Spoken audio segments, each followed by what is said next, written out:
Blog Talk Radio.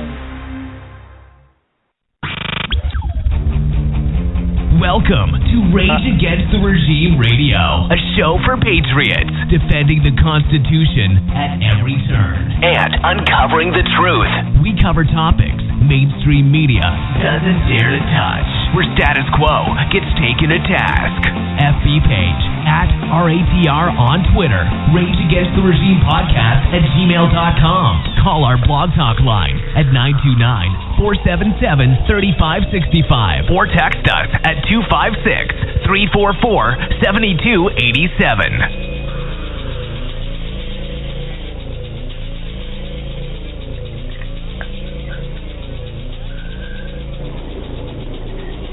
We interrupt all radio and television programs for an indefinite period. Please keep your radio and television sets turned on. This is an emergency. I repeat, this is an emergency. All right. Hey, Bobby. Welcome, everybody, to the show, brother. You know, I forgot about that part, where, a song would come into play or whatever. So I was gonna do my famous rendition of the Aerosmith song, Back in the Saddle Again, and then I figured if we do have anybody listening on the show right now, they wouldn't be on there any longer, and I said, yeah, I'm not going to do that then because, I'd scare everybody away. But welcome back to Rage Against the Regime Radio.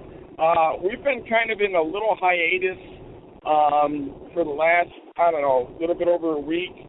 Lots of stuff going on, but, we've been busy people and had a lot of stuff going on. As you all know, Texas is a nightmare right now, and then I've had some personal things going on. But here we are, it's me, Bobby, who's the Man Ritter, and, of course, always, Becky Williams. Hey, and the crowd went wild. Here I am. I'm no longer MIA. Hey, folks. Hey, Bobby, thanks for having me back, brother. I appreciate it. Listen, man, there's a lot of stuff going on. Texas lit up like a Christmas tree in the last month. We had the murders by the police department, which you're not hearing anything else about at all in local news media. We had the McKinney incident. The cop didn't do anything wrong. The media with their yellow journalism, sensationalizing issues, distorting news, out-and-out lies, basically, are really becoming a problem for the population. They're actually irritating or agitating a wound that was opened up by the Democratic Party back in Abe Lincoln Day. He's the first one to initiate the whole Blacks for Slaves program, and we need to free them. And this lie has been lived for over 200 years, and we've really got to find a way to put a stop to that falsehood. But anyway, we had the McKinney incident, and Friday night, man, things went nuts here. Some lunatic gets in a armored van, and he takes off, and he drops pipe bombs outside of an apartment, one of the subdivisions down off Lamar Street in downtown Dallas, and then he supposedly shoots up the front of the building. Then they have, miraculously, somebody on rooftops just happened to catch all this on video. Here comes this armored van. It runs head-on into a police car that's parked out in front, and then a huge gunfight ensues. Nobody dies. Nobody's injured. So this guy goes on like this 18-mile chase. Long story short, he's a dead man now, supposedly. The van burned. I never saw anything about the body being taken out. The van, had explosives in it or whatever. But you want to talk about crazy story. And then, of course, we had the no-show with Alveda King. I don't believe she was ever booked, although I announced it. Rich Ken, I believe, led us on a wild goose chase there. Al Sharpton never showed up, so we didn't have speakers for either side. Saturday was relatively quiet. My security team called me ahead of time and said, Becky, there's like a handful of people out here. No speakers are coming today. I said, okay, I won't get in a hurry to get there. And then they called me back again and said, you know what, I know it's a 60-mile one-way drive for you. There's just a handful of people. It's not even worth your drive. There's nothing really going on. So I didn't obviously broadcast the show, but I know that's a mouthful, brother. What's going on your end of the globe? Well, you know what? I kind of want to talk about that whole thing that happened in Dallas. Did that look like a movie scene to you? Because it sure looked like one to me. Because there wasn't just one person with a camera. There was 4 camera angles before the incident even happened. Now, why would there be 4 camera angles? And this was not cameras attached to buildings that were security cameras. This is people with handheld cameras, cell phones, so on and so forth. Okay? Now, the mainstream media played it up to be, this is patriots taking it out on the United States government and this and that. And I've seen so many patriots, getting mad, saying, oh, now you people are getting pissed off at a guy who's trying to lash out against the government and this and that. Which one is it? Which way do you guys go on this? Look, they did what they were supposed to do. It was a psyop, first of all. Second of all, it was a false flag attack. Now, just like today, there's reports going around that there was a shooter that was still on the loose at an Air Force base. I don't remember which Air Force base. I will try to find out if you can't Little Rock. Find out. Little Rock. Okay, Arkansas. Yeah. There you go. Okay, so at Little Rock, Arkansas Air Force Base, there's an active shooter that was, roaming about, so on and so forth. Now, doesn't this all add up? I mean, all the things that have been taking place here the last couple, we'll say last 2 weeks. Bilderberg was this past weekend. Kind of funny how all of a sudden, guess who's running for president? Miss Hillary Clinton. Oh, is that the same weekend that the Bilderbergs got together? Does that make any sense? Give me a break. It makes complete sense. Okay? So there's a lot going on, and I called it about 2 weeks ago. I said there's going to be a lot of false flag attacks coming up here pretty soon in the next week or two or whatever. However I said it, I might have said a week. Whatever. Doesn't matter if I said a week, 2 weeks, whatever. There's been a lot of false flags going on. We knew that they were coming. Okay? Jade Helm started way earlier than they thought. Okay? There's been a lot of stuff going on in Michigan with the whole Jade Helm thing. California's been a little bit crazy. Then the one that got me was in Arizona. Now, I don't know if you saw this. I put it on the rage page for anybody that didn't get a chance to see it.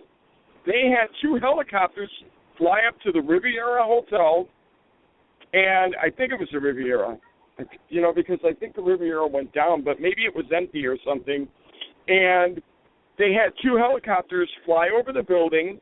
Then they had guys, come down on the lines and drop their gear and everything. And then they went into the building, and it was 2 helicopters that did that. And they were also practicing in Las Vegas. So now, this 9 states that it was supposed to be, guess how many we're up to now? I think the last count was like 24, something like that, 24. Yeah. Crazy. Yeah. Yeah, it is nuts. We've got a whole lot of stuff going on that is really needs to be addressed. I was looking at the statistics for job creation. They keep lying to everybody. Oh, we're in the first quarter. We had this many jobs in creation, and now we've got this many jobs, and Obama's doing the best job anybody's done in 16 years. Okay, crock of poop. Period. Plain and simple. We supplied 16 more times the number of jobs since 2010 in the country of Mexico. We have created over 1 million jobs, and we now in the USA, according to census, have a quarter of the population of Mexico that has flooded into America. So we've created 16 times the positions for employment in Mexico for the Mexican people. And here in America, we've taken on 1/4 of the population and put them on a stipend, every assistance in the world, and we're putting them into business right here in America. Listen, folks, nothing says we're a sinking ship like giving everything to the foreign entity. Not only are we doing it here, Bobby, we're creating wealth for them in their country while we're depleting Americans of their ability to survive and thrive. So, well, you know what? You know what gets me is I told you I got a Democrat friend who I argue with on a daily basis. I'm telling you, there isn't a day that doesn't go by that him and I, you know, he always posts something about the greatest things that Obama's been doing, and he thinks that Obama's the best president since who knows what. And, you know, he's gotten more jobs, you know, for people, and he's you know, gotten insurance, and he's done this, and he's done that, and whatever, and he's always, you know, pointing out all these great things that he's done, but he doesn't want to see no negativity. If you try to point out the facts and try to put the facts in there, oh, no, you don't want to hear that. But now, yesterday or the day before, Obama was at an event, and, oh, no, you know what it was? It was a Democratic softball game or baseball game or something, and everybody in the crowd started chanting, 4 more years. Are you kidding me? 4 more years? Jesus Christ, and I'm praying, not cussing, say it ain't so. People are so ignorant. So ignorant. Yeah. 4 more years, wow. My ass. How about taking 4 back? Wow, yeah. Or how about let's take 7 back and hang the bastard because he's a usurper. He's killing the economy. I posted up a post on Facebook today that I came across quite by accident. What I like to do is I like to read people's posts, and if there's a link, open the link up and then go down to the bottom of the link and see if there's actually any other news stories that I might be interested in, especially if we have a show day. And I posted up something that was very, very disturbing as well, and it had to do with, a couple other things are going on too, but it had to do with the closing of some major department stores in America. We're talking about J.C. Penney's closing down, Walgreens. You're talking about Office Depot, Office Max, Sears, J.C. Penney's, Radio Shack across the country. They're shutting the doors for good. You know what that's going to do to the malls and to the economy in the cities that host those stores, their business? I mean, what the hell, people? Obama's doing what? He's increased the economy? I think not. And I'll tell you something else that's very disturbing. Supposedly, Texas has taken $1 billion of gold bullion and claimed it, but they have moved it to the Federal Reserve in New York City. Now, what the hell is that all about? Do you know anything about that, Bobby? No, I don't. I really don't know much about it, but I know that the Federal Reserve ain't even in New York anymore. They moved it to Chicago. Well, why? Did they? Well, why the? Yeah, but you know, one has to ask themselves, what the hell, really? Yeah, $1 billion. That doesn't make any sense to me. $1 billion in gold bullion. Let me go pull it up because Carol Ray actually posted it on Becky Williams' Facebook page. By the way, for my listening audience out there, I'm no longer Becky Williams. I'm now Becky Cole. So if you're looking for me, I've gotten another ban from Facebook police. The little Nazi bastards have put me on another timeout for copying and pasting no other comments. I didn't add any verbiage. Pam Geller's story on the defector to ISIS who said that Americans were pigs and that they were going to kick our doors in and kill us in our homes. And I caught a 30-day ban on that, Bobby. So now Becky Cole on Facebook. So anybody that's looking for me, that's where you're going to find me. Here it is, Bobby. The story reads like this. The University of Texas Investment Management Company. I didn't even know they had one. The second largest U.S. academic endowment took delivery of $1 billion in gold bullion and is storing the bars in a New York vault. I'm sorry, not the Fed Reserve. Now, why the hell would we store $1 billion in a New York vault? Why would we do that? Well, I can tell you one thing. What do they always keep warning us about? They keep warning that they think that New York is going to be one of the first places to get hit if anything were to happen. So to be storing $1 billion there doesn't make any sense, for one. And it's gold bullion. Right, exactly. Yeah. And then, I mean, that's the whole reason why they got the Federal Reserve out of there. Yeah.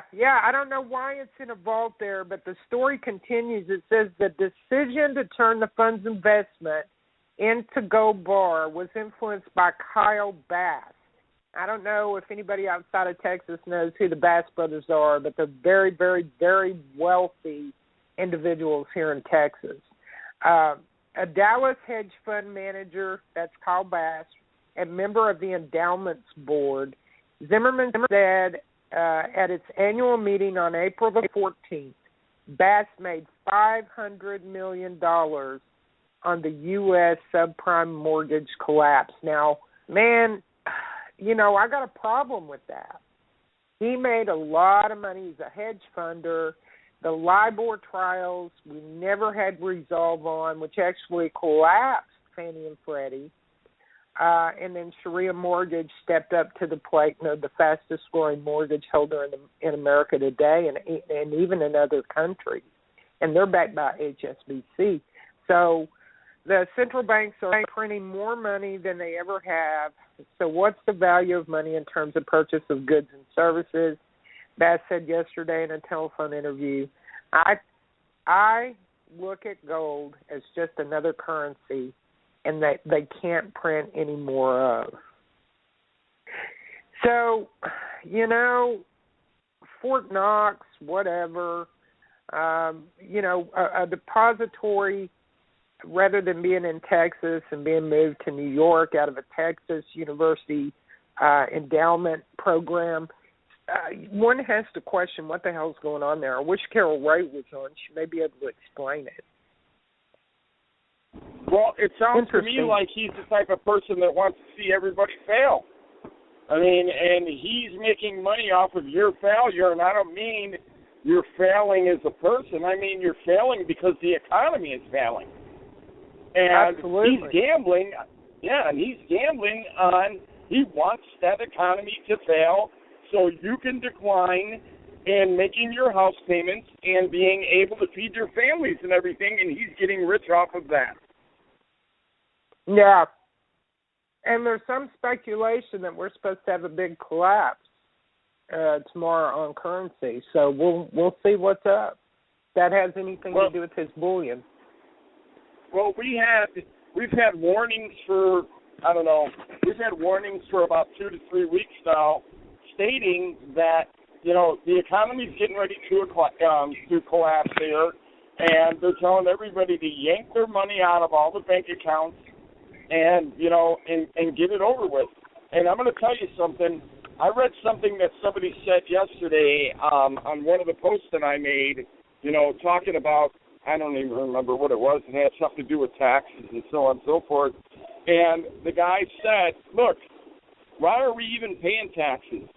What would they do if everybody just said, you know what, we're not going to pay taxes anymore, and everybody did it as a whole? What would they do? There's nothing they can do, okay? Nothing. But now, David Roach, who was on Casey Massey's show last week, when James Lewis has been doing Casey's show, James has been Casey's, co-host forever and ever. So he's been, keeping up with Casey's show, and he had on David Roach and Bill DiGirolamo.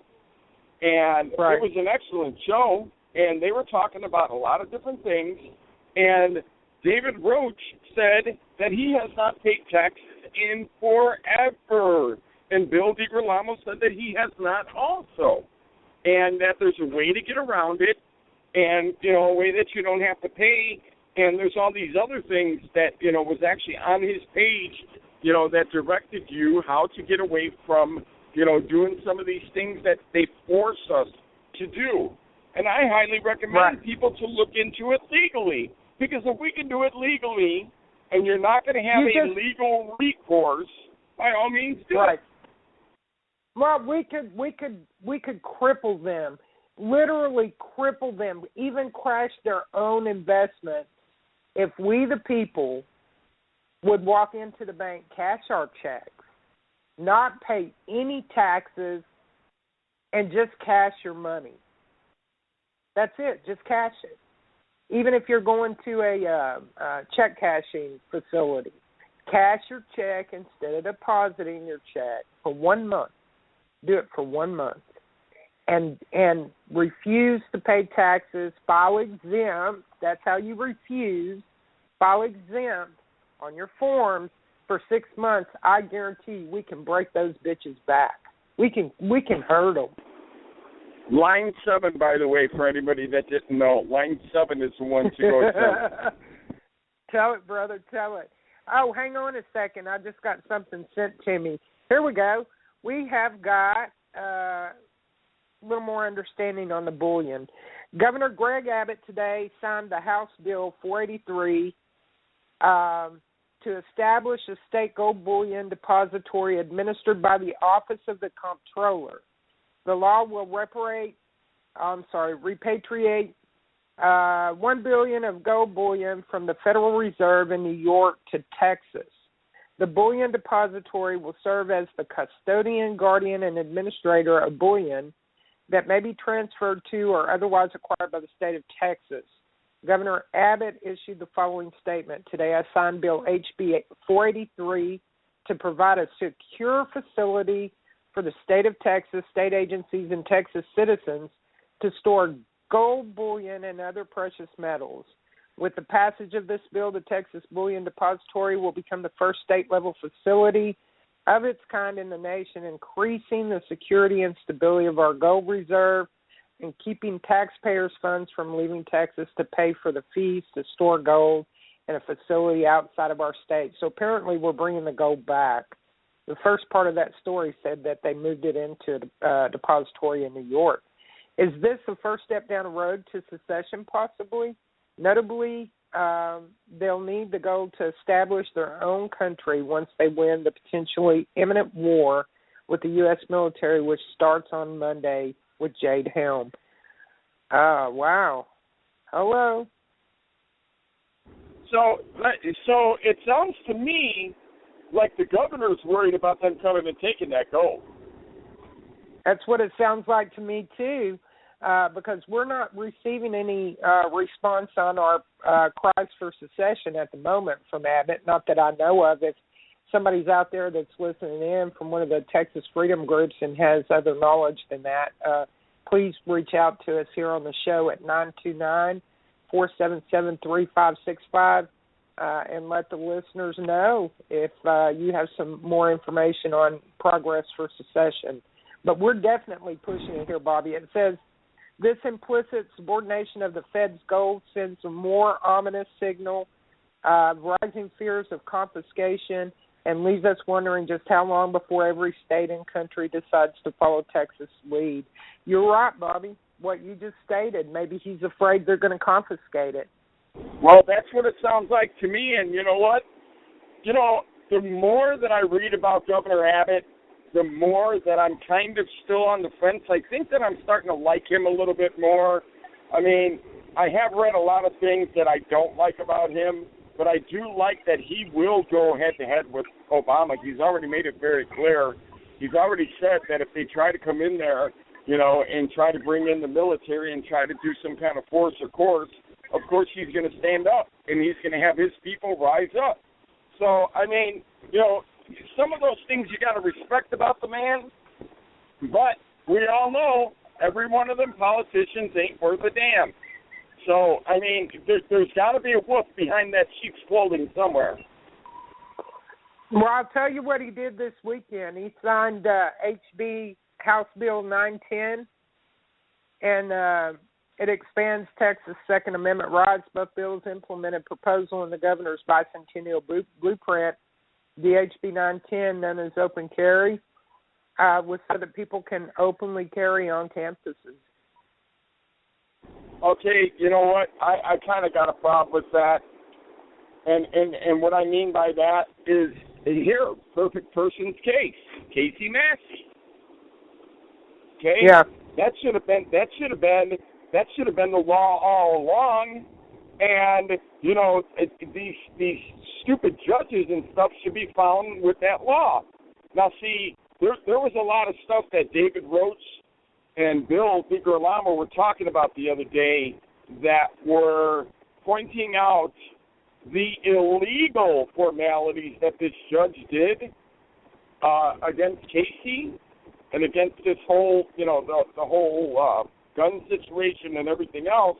But, I mean, I like that Abbott is actually, you know, making it easier for people to carry and have guns and everything else. I mean, that's great.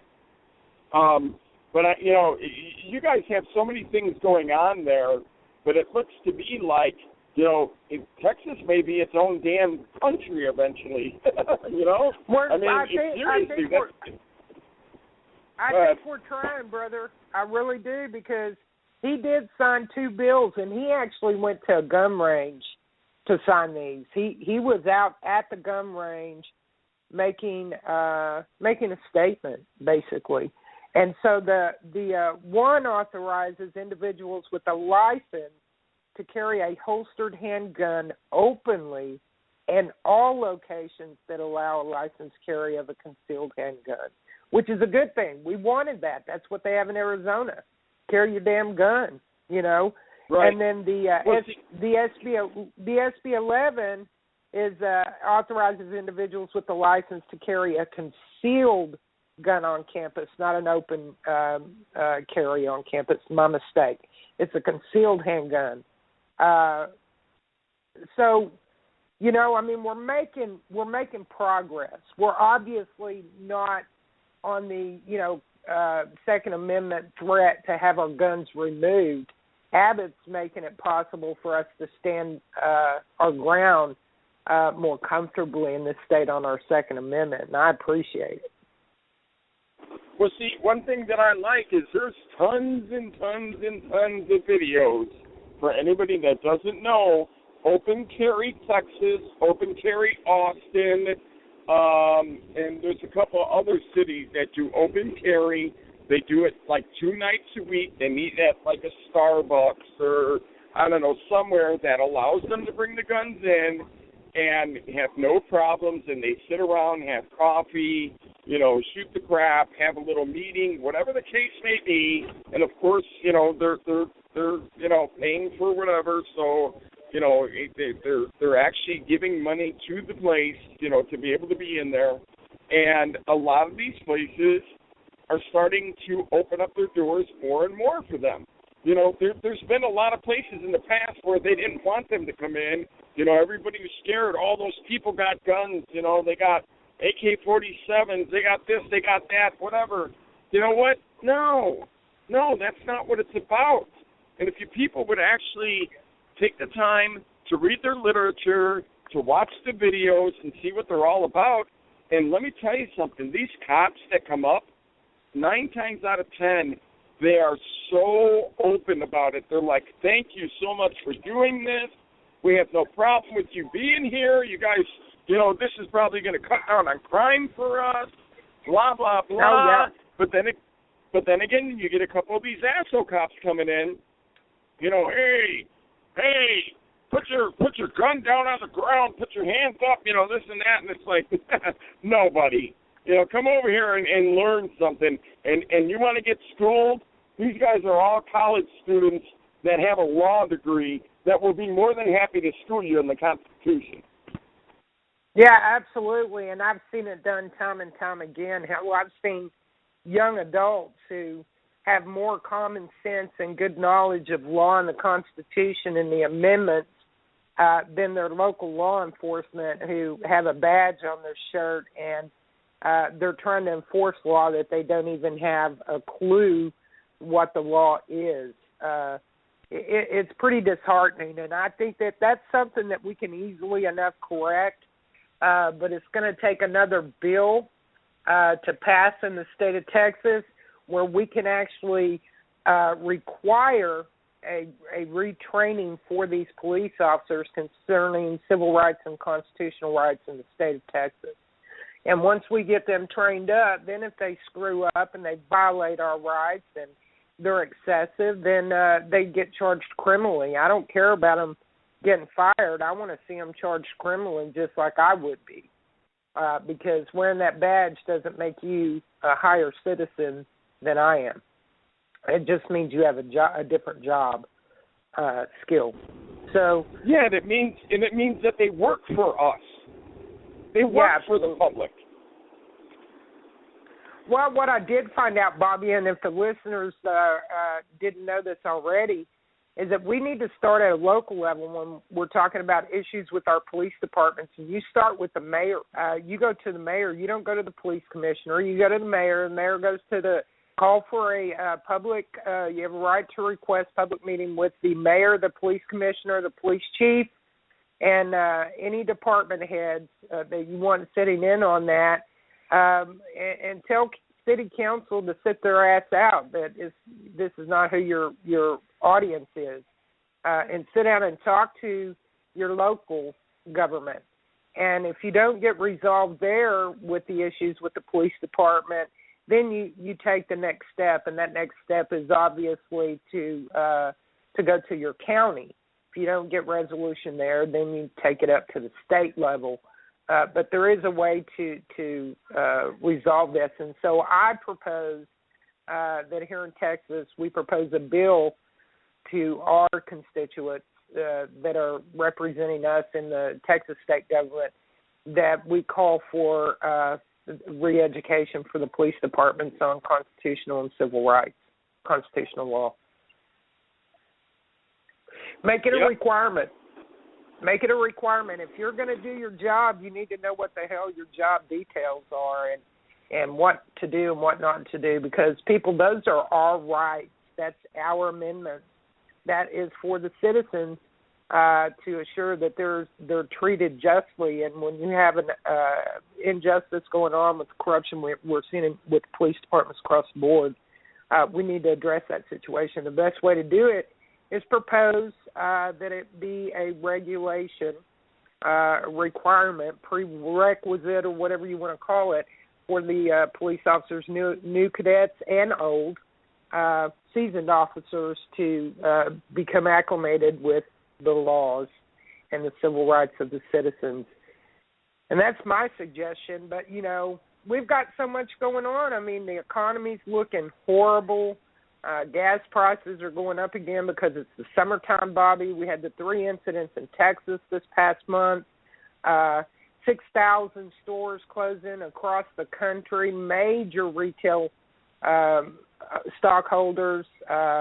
It's going to affect everything from the investor to the local economy when that happens. So we need to have a heads up. And I'll tell you something else, Bobby, I posted. It was real interesting today. I was doing a little bit of homework.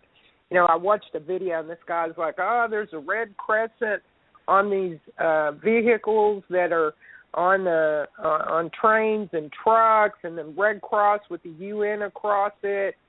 The Red Cross ambulance or Jeep-looking trucks that we're seeing people post up, and some of the brown paper came off of the door that they had covering the UN. One, they were trying to deceive you, or that paper wouldn't have been there because the paper hadn't fallen off all the vehicles, just off of this one, and a guy took a video of that actual vehicle in the U.S., in Louisiana on I-20, I believe he said, which meant that it was, and he didn't say whether it was leaving or coming or going from Texas, but 20 goes through Texas, and it takes you into Louisiana, and at some point I believe it merges into I-10.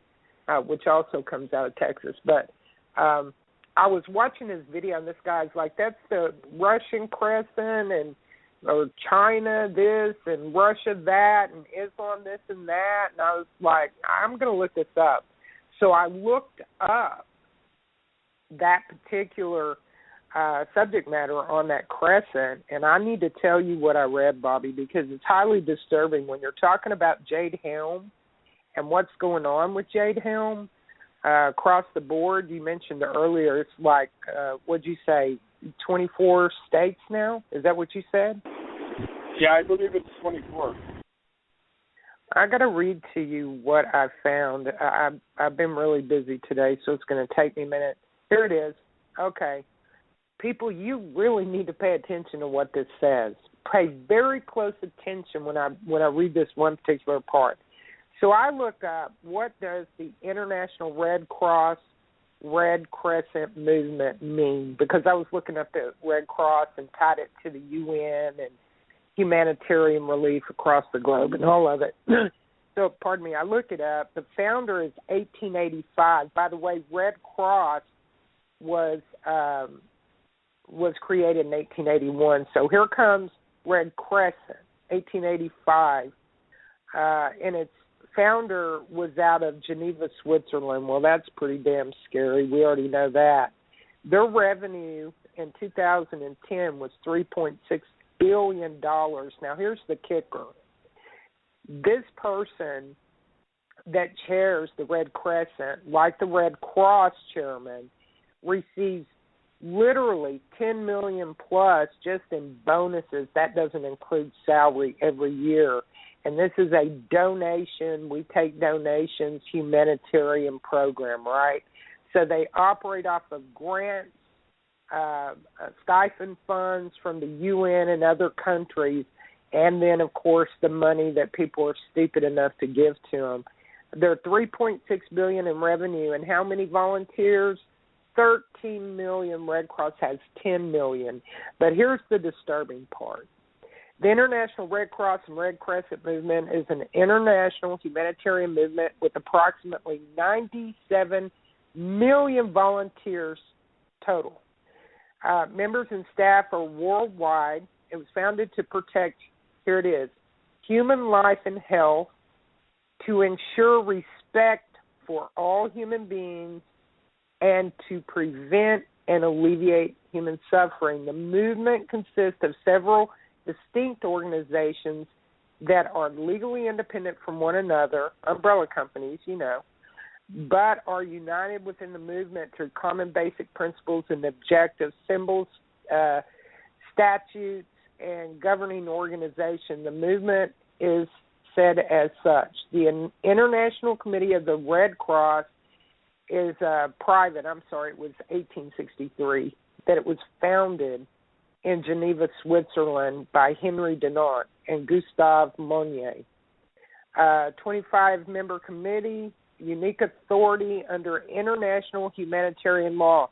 That's the part this is where it gets really disturbing. They operate under international humanitarian law to protect the life and dignity of the victims of international and internal armed conflicts. Did you hear what I just said? To protect the life and dignity of international and internal armed conflicts. Well, now we're seeing this huge movement and frequent reports of these particular type of vehicles with the Red Crescent moon and UN with the Red Cross on the side, and that's what this is, folks. And the movement that we're seeing these vehicles in are Jade Helm areas. And when I read this morning, it made my hair stand up. To protect the life and dignity of victims of international and internal armed conflicts. War is coming, whether it's our own military on us or they're expecting war in this country and they're setting up for it and they're not telling the population. Well, when you first started reading, I figured you were reading for the UN because that's pretty much the same literature. Yeah. That's highly disturbing to me. That's highly disturbing to me. Yeah, it is to me too. And I'm going to tell you something. On a lot of different pages, like Dabu 7's page here last week, and then, you know, well, I'm not going to say the guy's name because some people think he's a quack. Other people think that he puts good information. He's a friend of yours and mine. I was going to say and Imes. Wow. And mine. He's a friend of ours, and he shares a lot of good information, and he's been part of groups that I'm part of, and so on and so forth, and he always has good information. He had videos of white helicopters flying around. 6, 7, 8 helicopters flying together. And people are like, hey, wait a minute, what are those helicopters? I've never seen white ones before. And then they had the gun turrets hanging out the side of it with the 50 cals and the whole works. And they look like war machines ready to go to war. And all these people were like, wait a minute, I've never seen white ones before. What does the white one mean? And this and that. Hello, it's the UN, people. Wow. You know, well, we have a lot of people out here doing a lot of research, and Rage Against the Regime, if you're a first-time listener today, Rage Against the Regime, we are all about telling the truth, factual information, doing endless hours of research, many research teams out there, gathering information for us that is vetted and revetted. Now and again, something will get past us that we've just been in a hurry to create the show, but I assure you, I have spent the better part of today with all the information I'm giving out, and we always invite you to look it up yourself. Don't just take our word on it because we're broadcasting it. That makes you a sheep. We're giving you the information. I want you to go verify that what I'm telling you is absolute truth, and then I want you to base your next action on your conviction of how it directly affects you and what can we do to stop this. Bobby, across the board, we've got so much misinformation out there, or half information, and it's like what prompted me to look that up was a video with this guy crying wolf about this being foreign troops and Russian this and, you know, blah, blah, that, and it turns out that it is something we need to be worried about, but it's not the direction we need to be looking. It needs to be the direction that we need to look now is different. You know what I'm saying? Don't be looking for some dude with a Russian accent slamming vodka, because this is much bigger than that. Anytime you're talking about UN entity, the likelihood is they're going to come with several accents because somebody has to occupy those vehicles. Get me, Bobby? Absolutely. Somebody's got to be in there. Yeah. If you think that the UN is not already here, people wake the hell up, okay? There's so much video going on right now that people are posting all over the place, and I keep bringing up Dabu 7, and I'm going to tell you something. A lot of people trust Dabu, and they turn their information over to him because they know that maybe they might be scared to put the information out, so they give it to Dabu. Dabu don't give a damn. He's going to go out there, he's going to post the information. He's been doing it for years and years and years, okay? Right. And I would say he is a very good source to see that type of stuff. Okay, if you want to see, you know, oh, I don't believe that UN, vehicles are here. I don't believe that they're here. Go over there and take a look at Dabu 7 or Dabu 77 or Dabu 777. He's got like 5 different YouTubes because they keep taking them down to tell them the truth. But go over there and take a look. There's videos showing you there are tons of UN vehicles here, okay? There are a ton of those military people here. Now, the other day, I'm going to tell you something, Becky. The other day, there was a video that I was just like in total shock. And for me to be in total shock about something and to have my mouth just completely dropped and wide open, not knowing what to say after I watched the video, these guys went to a place, it's a UN camp that they've been putting together. And they dug up the ground and they put in these tombs, I guess is what you could call it. Okay? And it's like thousands and thousands of tombs. They're not made out of plastic. They look like, I guess you could say, kind of like what you would put, somebody after they go to their final resting place, but the concrete building or whatever. But these are just like slabs.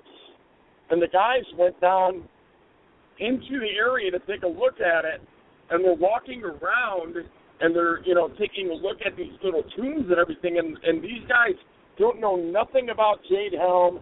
They didn't know anything about anything. They just happened to stumble across this place, and these guys were asking questions. What the hell is this? What are these things?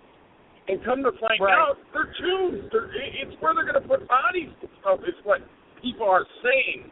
Now, I don't know if that's exactly what it's for, because they didn't go inside of them, but they showed them from the outside and showed ones that weren't in place yet that were laying off to the side. And I was just like, holy cow. But this is a big UN place. They've got all types of UN vehicles out there, barbed wire going all the way around this huge facility. How these guys got in, I don't know. Did they do something against the law? I don't know. All I know is they went in there, they were walking around, they were videotaping it, and they were showing it. And this gentleman released a video, and, he's putting it out there for everybody to see. And all I know is this is a huge compound that I'm telling you has some kind of in-ground tombs that I don't know what they are for. That's crazy. Hey, Bobby, we've got somebody with their hand up. Area code 509. I've unmuted your mic. Who's calling in? You're on live. It's Thomas. Hey, brother, how you doing? I'm doing all right. Man, what's going on? I mean, I know what your take is, but we've got some new listeners online since I created Becky Cole profile. I've got some new friends, so give us your input, Thomas. Well, I don't know if I've addressed this on your show or not, but back in March, a lot of things came coalescing for me. A lot of dots that I had hanging out there and couldn't quite put together suddenly came together. And I went back to an article of Barefoot Bob's, let's see, what is it? Barefoot's World. Barefoot's World is a research site back in the late 80s and the 90s. Really good site. But it related to a Senate report and provided a lot of background information about the Lincoln administration and Congress adjourning sine die on March 27th, 1861, which when they did that, Congress ceased to exist as a lawful deliberative body. And that was never corrected, ever, since then. So the District of Columbia, or the federal government, as people like to still call it, incorporated, as you know, in 1871, and again, I believe it was 1878. I don't remember exactly, but all of the stuff that's happened in the federal government, and then subsequently to that, an overlay, a corporate overlay, was laid over all of the states. And as a matter of fact, David Roach is addressing that issue through the sovereignty movement, separate out of that corporate. So, but all of the talk of state legislatures and bills and all of this stuff, when you really boil everything down, none of it's legitimate anymore. None of it. Mm-hmm. Right. If you refer to the Republic of Texas, you're talking about the organic Republic of Texas, the Republic of Texas that was founded for the people of Texas. But when you talk about the state of Texas, you're talking about the corporation of Texas. Right. And the corporation of the city of Austin, the corporation of the city of Dallas, and so on and so on and so on. So the fact is that the Second Amendment of the Bill of Rights does not need to be enforced because the Bill of Rights is a prohibition telling the government to keep their hands off pre-existing rights. So our right to keep and bear arms, with all due deference to the state of Texas, is a natural right. And so if the people of Texas, the people of Louisiana, the people of New Jersey, the people of Michigan, they want to carry their arms, they have a natural right to do so.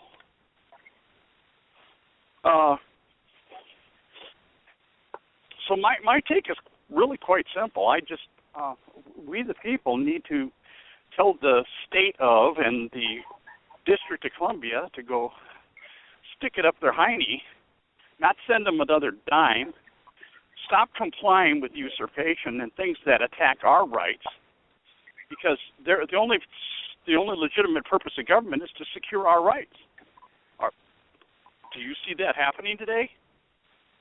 No, not at all. So why are we complying? That's where I get. You know what? To be honest with you, Thomas, I think the main reason people are complying is because they don't know no better, and they're scared of what the government is making their little, threats about. Oh, we could do this and we could do that to you and your family and your home and your kids and whatever. And really, what can they really do? Probably, about as much as we can do right now. Not a damn thing. You know what I mean? We have to do something to make them move. I was chatting with someone online earlier today in Facebook, and that was one of the things that came up for them, was that, if we don't do this, then the government's going to do that. If we don't lobby our congressmen, and we don't get involved and send phone calls and faxes and all of this stuff, then our silence will be perceived as consent. And I responded to her. I says, the worst thing that Congress could ever hear, the one thing that will terrify them more than anything, is silence. Can you imagine being a congressman, and in 1 week you're inundated with all kinds of protests and emails and faxes, and your staff is just humming right along, dealing with all the complaints and all of the uptight cuts. But then the next week, suddenly, nothing. No emails, no letters, no phone calls, no complaints, no praise, no nothing. Suddenly, they're just sitting there twisting their fingers going, wonder what the hell's going on. Think about that. If you were sitting in Congress and suddenly silence, no complaints, nothing at all. I'll tell you, you folks are in Texas, right? I know you are. Yeah, she's in Texas. I'm in Illinois. Okay, well, what happens? Well, you understand in Illinois, too, what I'm about to say. What happens just before a tornado blows through your community? What happens? The air raid warning. Oh, no. I'm talking about the weather phenomenon. I don't care about the man's warnings and stuff in this. It's quiet. The air still. Before the storm. Suddenly, you see the almost green of the clouds underneath, and it's just kind of broiling, but it's all quiet. There's no wind moving. It's just, as a matter of fact, when you speak, it's almost like you're in some kind of a chamber. Well, the same thing would apply for Congress. If we all turned all our attention on inward to our local governments, and we cleaned up our local governments, they are the ones, after all, that implement the shit that comes out of the district, right? Oh, yeah, absolutely. If the mayor and the city council and all of the people that are in control of your local government refuse to adhere to the federal, how much power do you think the federal government would have over your local community? None. Zip, zilch. True enemies. And the way to hurt the District of Columbia isn't charging into the district. All we do is enrich them. It's to go after our city hall and remove the corporate officers out of our government. And when we do that, we suddenly send a silent message to the District of Columbia. Because every place that restores freedom to their local now is silent to the district. They don't beg and plead for them to send highway dollars, and they don't send their highway dollars to the federal government anymore. All of a sudden, federal government starts to shrink and shrink and shrink because we take control of our homes, and we tell the federal agents to go stick it. Along with all the toys that they leave behind, send the federals back to the district, but leave all those Humvees and all that nice artillery and all that stuff. That's, we paid our tax dollars for that stuff. It's ours. Yep. Well, just like Becky and I were saying, if enough people, I was telling her, when David and Bill were on Casey's show Tuesday, with James, and, they were talking about how they haven't paid taxes in years and how they do it legally and everything else. If enough people did that, what do you think would happen? I guarantee you somebody would be saying, what in the hell is going on? Because these people finally wisened up and they're finally, awake to this whole thing. Well, how do you not pay income tax legally? Think about that. Well, David says that he hasn't done it in a long time, and Bill the same thing, that there's something that you can do, that you don't actually have to pay it, and then where you live, or did they say it was actually property taxes are on? Yeah, I think they said it was property taxes you don't even have to pay if you don't have a commerce that you're running out of your house. Well, see, it's called what they're doing. And what I'm going to be doing as well, as soon as I get enough resources to be able to pull it off, is you withdraw from the corporation and reassert yourself as the natural man or woman. You step out of their corporation and back into the natural world, where the organic constitution used to be. Okay? And you do that with an affidavit, and you give notice to the different agencies like the IRS and the Social Security Administration, all these other government contracts, these corporations, that you are withdrawing from those corporations. And they have no more authority over you because corporations only affect the corporate. They only affect the fiction. And once you step out and kill your straw man, which is what created when you're born with your birth certificate, once you kill off the straw man, take possession of his estate or her estate, and that fiction, then you're the natural man. You're actually the sovereign, and the courts are your courts. You stand above the government. The government is now your servant.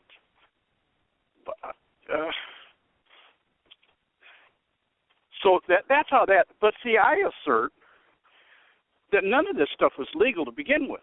This corporation, when Congress adjourned sine die, they violated the law in all kinds of different ways.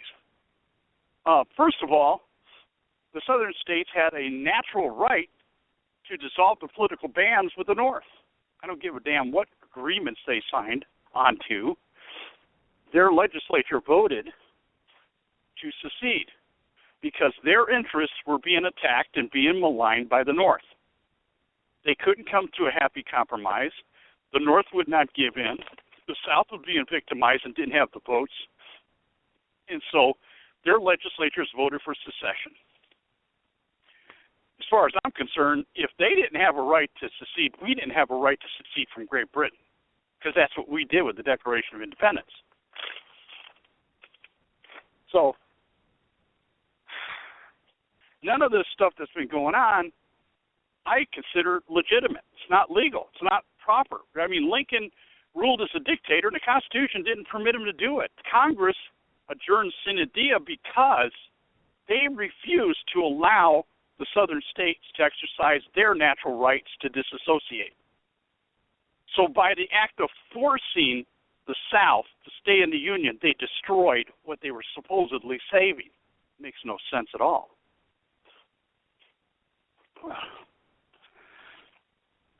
Anyway, I'm sorry. I'm kind of rambling here. I just... No, brother. No, go ahead. Yeah, you're giving good information to listeners, and, you know, most people don't even know about the straw man. They don't realize that we sign our children over to the corporation and actually put them into slavery for the rest of their lives just by signing a birth certificate.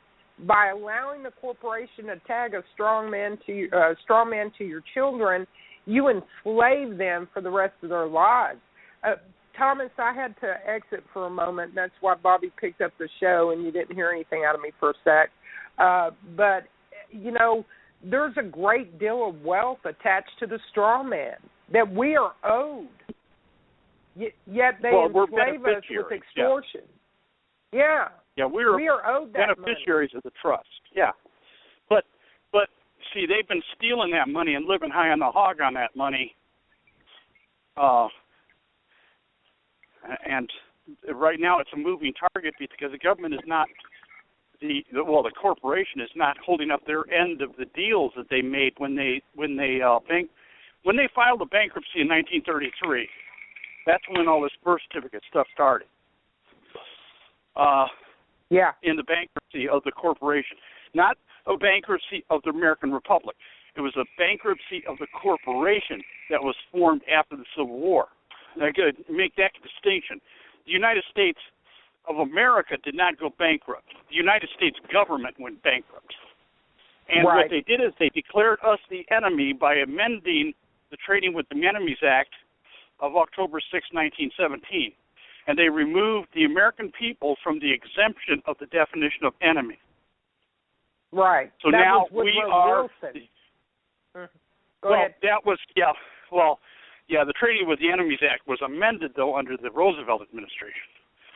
That's right. It was, so in 1933. So when they declared us the enemy, that permitted them to treat us as the enemy. And so our children, when my mother, your mother, when you did, filed a birth certificate unknowingly, we didn't know this, but what you did was you made your child a collateral for the debt. Right. For the public debt. So, and from what I understand, and I don't know this for a fact, this particular part, but I believe we start out at $1 million. That they create $1 million as a start out for that account, and then it builds from there. So whatever it is at any given time, I don't know all the machinations of how the money builds. They trade it just like stock. So, but the point is that money is held in trust. And, and the trustee, from what I understand, is the Attorney General, if I'm not mistaken. Right. And David Roach should be much more of an expert on this than I am. Once you kill the straw man, though, by affidavit, and you declare yourself to be the age of majority, or 18 years of age, and you take possession of the estate of the straw man, then you become the beneficiary of the trust. Really? Yes. So you should, at that point in time, have access to the assets of the trust. Do you suppose that's why they keep giving us this fiat bullshit about the deficit, so that those who have broken away from the straw man cannot receive their benefits based on the... Go ahead. Right. They're denying us access to those accounts. And there are people working on it, on finding a way to do it, because we have a right to that money. Of course, it's fiat currency, so when the dollar collapses, if it's based on the U.S. dollar, then the account will evaporate just like the dollar. Oh, well, So hell, it's time is already critical. evaporated. Yeah, it's evaporated right before our eyes. And I might add for the listeners out there, do yourself a favor and do a little bit of homework and find out how many of these lifers that have been serving the corporation and falsehood as representation for the people that you think you're electing into those seats. Look up and find out how long it took them to become millionaires once they took their seat. They're stealing you, robbing you blind. Obama is probably worth well over $1 billion at this point, well over it. They're not going to tell you that, but he's one of the most crooked bastards ever known to breathe inside of the walls in Washington, D.C. I mean, here's a guy who lost his law license, claimed to be a professor of law. He was nothing more than a teacher's assistant, and he lost his license just hours before he would be charged for corruption, a felony, and same with his wife, Michelle, or husband, or whatever the hell you want to call that troglodyte porch monkey. And so they lose their money. Turns out the mansion that they had in Chicago that they lived in was paid with crooked money under a crooked mortgage deal. It turns out that supposedly the multi-million-dollar facility that they live in or property that they own in Hawaii was supposedly a gift. I mean, this guy's got money crawling out every orifice, and he's probably hidden more than we could imagine. And he's just one. Yeah, this is what they do. You know, another thing that I found out that's quite interesting is that when you get dragged into court for whatever reason, guess the money shell game that's going on. Guess where a lot of that money is coming from? It's coming from your trust. Yeah.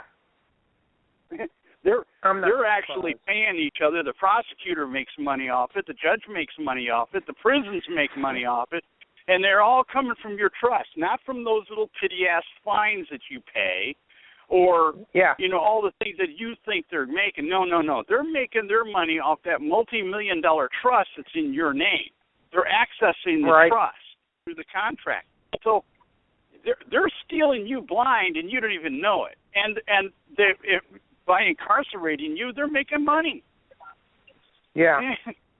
I mean, good grief. I mean, there's corporations now, it's just recently come out that the corporations are taking out like $10 million policies on their employees. So even after you leave the company and you die 10 years down the road, they collect a $10 million payday. Because they do that on soldiers. They do the same thing on soldiers. The government takes out a $10 million policy on every soldier. So why the hell wouldn't they create groups like ISIS and Al-Qaeda and fund both sides of the war and send our soldiers in there to be slaughtered? It's a moneymaker for them all the way around. Mm-hmm. The big corporations make money. The fat cats with their nasty little fingers and shit make money. And they're going to benefit from the death. And then they're going to give a penance to the families of the fallen. And when my father passed away, he was with the Guard. They gave us a whole $150 for benefits to go toward his funeral arrangement. $150. I shit you not. That's what the VA gave us. That's what the government gave us. True story. Yeah, but the trust that's under his birth certificate also. I don't know all the process of that. You would need to talk to a couple of people that are more knowledgeable about that trust. But my focus has been I want to see the country free. I don't, I'd like to free myself. I like to, that's all well and good, but I want to see the whole country free. I want to see. I don't want to see people being enslaved by the ignorant actions of their mothers. I want that all done away with. And the only way I can see that can happen, realistically, is for us to replace the corporate with the organic. Remove the corporate brother, officers. You're right. You're right. You're absolutely right. I got a couple of people here with their hands up, so I'm going to go ahead and open up another line real quick. Hang on just a second. Keith, is that you, brother? I've been trying to get in here to speak to you. Hey, man, I apologize. I had to leave the board for a minute, so I closed all the lines but Nick's, and then I opened yours up. So I wanted to open it up and see what you had to add to that. I know you've been listening, and Thomas covered a lot of stuff there, but he had some question to some of the subject matter that he wasn't sure about. So go ahead, brother. What's on your mind? Well, the stuff he's talking about is what we've been talking about for 6 months. You and I at different times on the program. Okay? Right. And who's the gentleman just speaking? Thomas? Thomas, yeah. Yeah. Okay, Thomas. You're saying that you need resources to get away, to break away from the corporation? You need zero resources. I can tell you here and now. Becky's got the files. Becky, Bobby's both got all the files. It's something called self-governing county. Okay. Well, I got my affidavits already filled out, ready to go. Forget about the affidavit. That's trash. Okay, this is actually, we'll sit down at a county, you set up your county, and you sit down and you break away from the corporation entirely. Okay? You don't have to pay your income or the property tax. You set up your own schools. I mean, just a whole list of stuff. You set up your own deal. You break away. Okay, Becky's got all the files. If you want me, Becky, if Thomas wants, have him call me. I mean, honestly, this is not something that can be discussed. It will not can be discussed in the short time we have here. Another thing I was going to make, and Thomas talked a little bit about strongman. Let's talk a little bit about it beyond that. Becky, for instance, when you bought your house, okay? Right. That was already paid off 3 days after you paid for it. Wow. Yep. Because the money came out of your straw man. All this hoopla about all this foreclosure crap, it was all a sham. If you're from this country and you're a legal citizen, natural-born citizen, or a natural-born citizen, every one of those houses are all paid off 3 days after they signed the paperwork. Really? Okay. Yeah. The lawyers, the bankers, when I tell you this is one point I will disagree with you on, Thomas. You mentioned that Lincoln was a dictator. He passed one of the best piece of amendments that there was, and most people don't even know it exists, but it's been upheld by the Supreme Court. It's called the Law's 13th Amendment. Okay? Yeah. The Law's 13th Amendment talks about the bankers and all this other, and it actually will tell you, and you back and do you do a little bit of homework, you'll find out the whole thing is a sham. Okay? Title of nobility. That's the title of nobility amendment. No, it's the Law's 13th Amendment. Okay? Well, I don't know what you're talking about there. Okay, Law's 13th Amendment was a deal that was put through, and the reason why it was not done before he was done, because back then there was no time limit on how people had to vote on it. And the state of Virginia did not vote on it before he was shot, and because everyone sit there and say, nope, but the Supreme Court of this country has upheld it and said it is a piece of law. You talking about the Lieber Code, or are you talking about... No, this is the 13th Amendment was... No. The 13th Amendment was the Titles of Nobility Amendment. He's trying to talk about the but there's actually a Law's 13th Amendment. Yeah, the Titles of Nobility Amendment. It was erased from the Constitution after the Civil War. No, that was the one for the slavery. This one has to do with lawyers and bankers. No, I'm talking about the amendment that was ratified by Congress in 1812 that forbid lawyers from holding off, well, actually forbid anybody with the title of nobility from holding office in the United States. Right. That's it. But it has been upheld by the Supreme Court of this country, so it is a piece of amendment. It is law. Well, yeah, the states ratified it in 1812. It was printed on the Constitution. The last example I saw on a Constitution was in 1876 in the laws of Colorado. No, the Supreme. It's the law now because the Supreme Court held it up. Well, yeah, the Supreme Court. Law. When it comes to an amendment to the Constitution, the Supreme Court is inferior to the Constitution.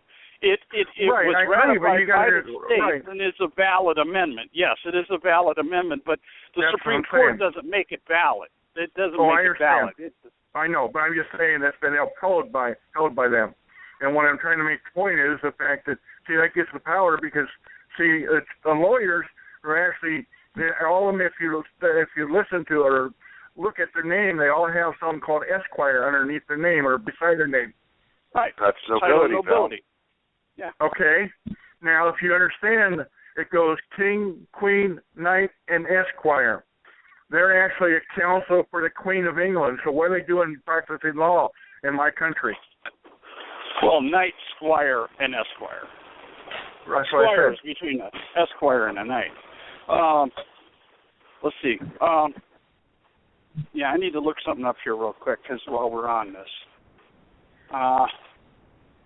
Becky Till, I can tell you, and I spent 5 years studying all this stuff. So, I mean, I'm up to a good debate if you know what I'm saying. No problem.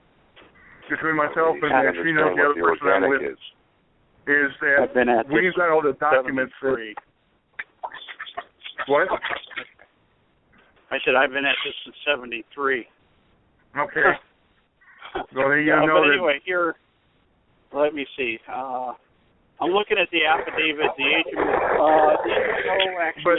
The other thing I wanted to, you can go ahead and put Thomas, but what I wanted to back up to with you mentioned the magic words earlier, okay? And that is the way we do this, is go from the people and go to the city council, okay?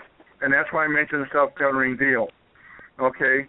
Because if you study, you'll also find that most people know there's a little piece of law called Dillon's Law. Okay? In Dillon's Law, it is set up for the people are the ones who set up the resolutions, present that to the city council, and then from there they put together and they pass it. They don't have any authority. We are the ones who have the authority to make the laws. Well, it's because we're sovereign. Bill, are you still in there, brother? Yeah, I'm here. All right, you were trying to say something, brother. Go ahead and say what you were going to say because you kind of got cut off there in the transition. Well, I'm mostly listening. I was just talking about Thomas was trying to point out the nobility clauses that the 13th Amendment that Keith was trying to bring up is the organic being the original. Right. Yeah. And there can only be one original. Right. And everything else that stems by corruption off of that is invalid. It's void. Yeah, it's null and void. It doesn't matter what the Supreme Court says. The Supreme Court has an opportunity to either validate the facts as they see it or participate in an alteration of it, which we've seen the Supreme Court participate in more and more and more of every day. Over the last several years, it's 1,000-fold. So, if we have a republic that's ours and we're expecting to have it validated as to what it is by the Supreme Court, we might as well just surrender that. Yeah. Now, see, here's the part that I was looking up here. It goes to Title 31 at 3113A and D and E1, which is also pursuant with H.R. 192, in which the United States agree to be liable for all means, every debt or obligation that may have been incurred in any past, present, or future deals and or contracts, obligations of public debt. This public debt is to be discharged pursuant to Public Law 73-10.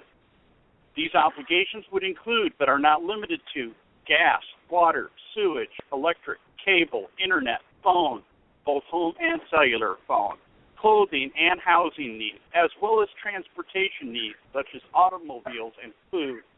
you will find obligations of the U.S., of the United States, at 18 U.S.C.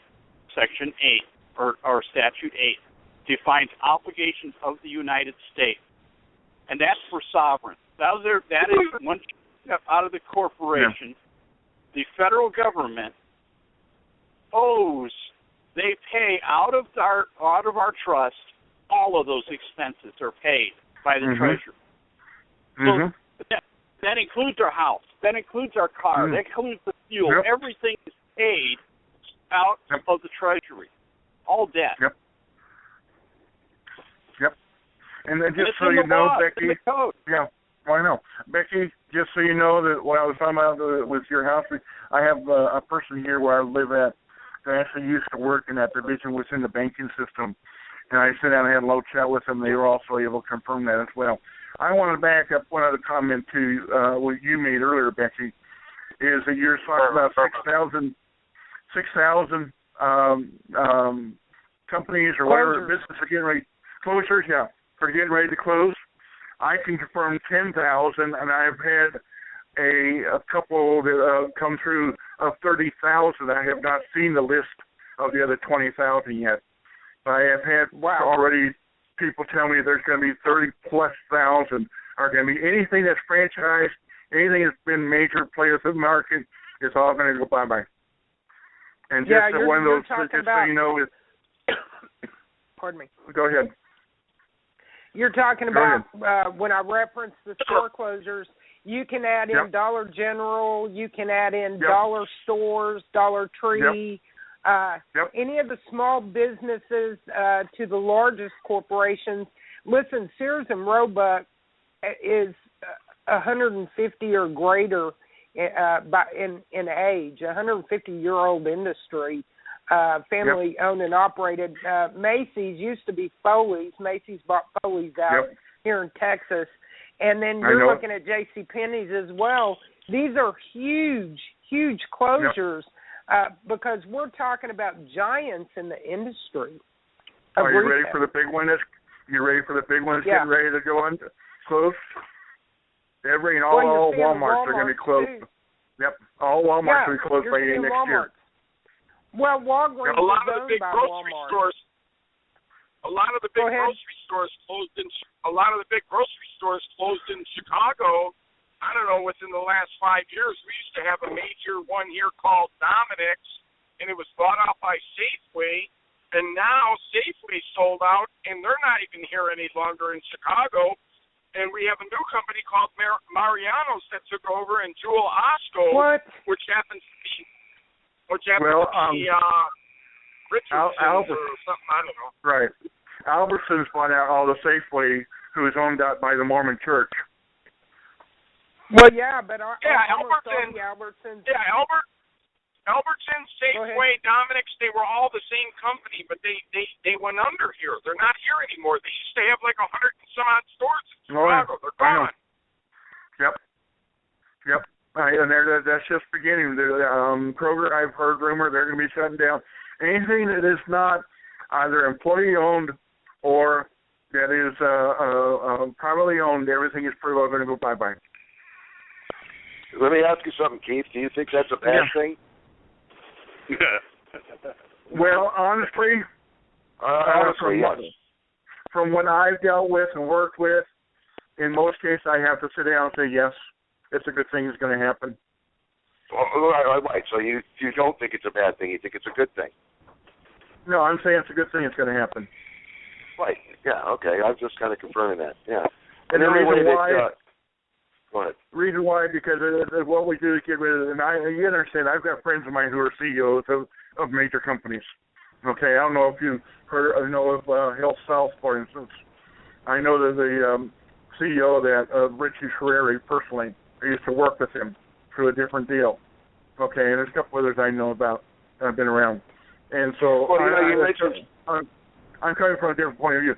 Point is with it, though, is what we'll do to get rid of some of the people taking them being the big boys, or we'll get all the big fat cat money, where when we come private or employee-owned, especially the employee-owned, benefit is that way everybody gets a piece of the pie. That makes well, sense. When you lose listen, the only people when you lose the getting a piece of pie in corporation the state altogether. of Texas. Go ahead, brother. Go ahead, brother. No, go ahead, go Bill. Becky. No, go ahead. baby, go ahead. Well, the only people getting a piece of pie around my neighborhood, to be honest, is a bunch of foreign bastards that are being handed free money to open up business. So I'm a little bit torn. You'll have to forgive me if I'm a little bit torn and not nearly as enthusiastic about being happy that so many people are going to be put out of jobs, mostly Americans, from American-owned, operated, and created companies across the board. I'm not happy about it.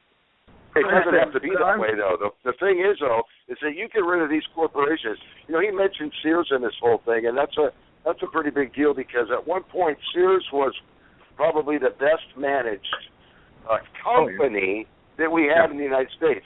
They decided to become a corporation along with everything else.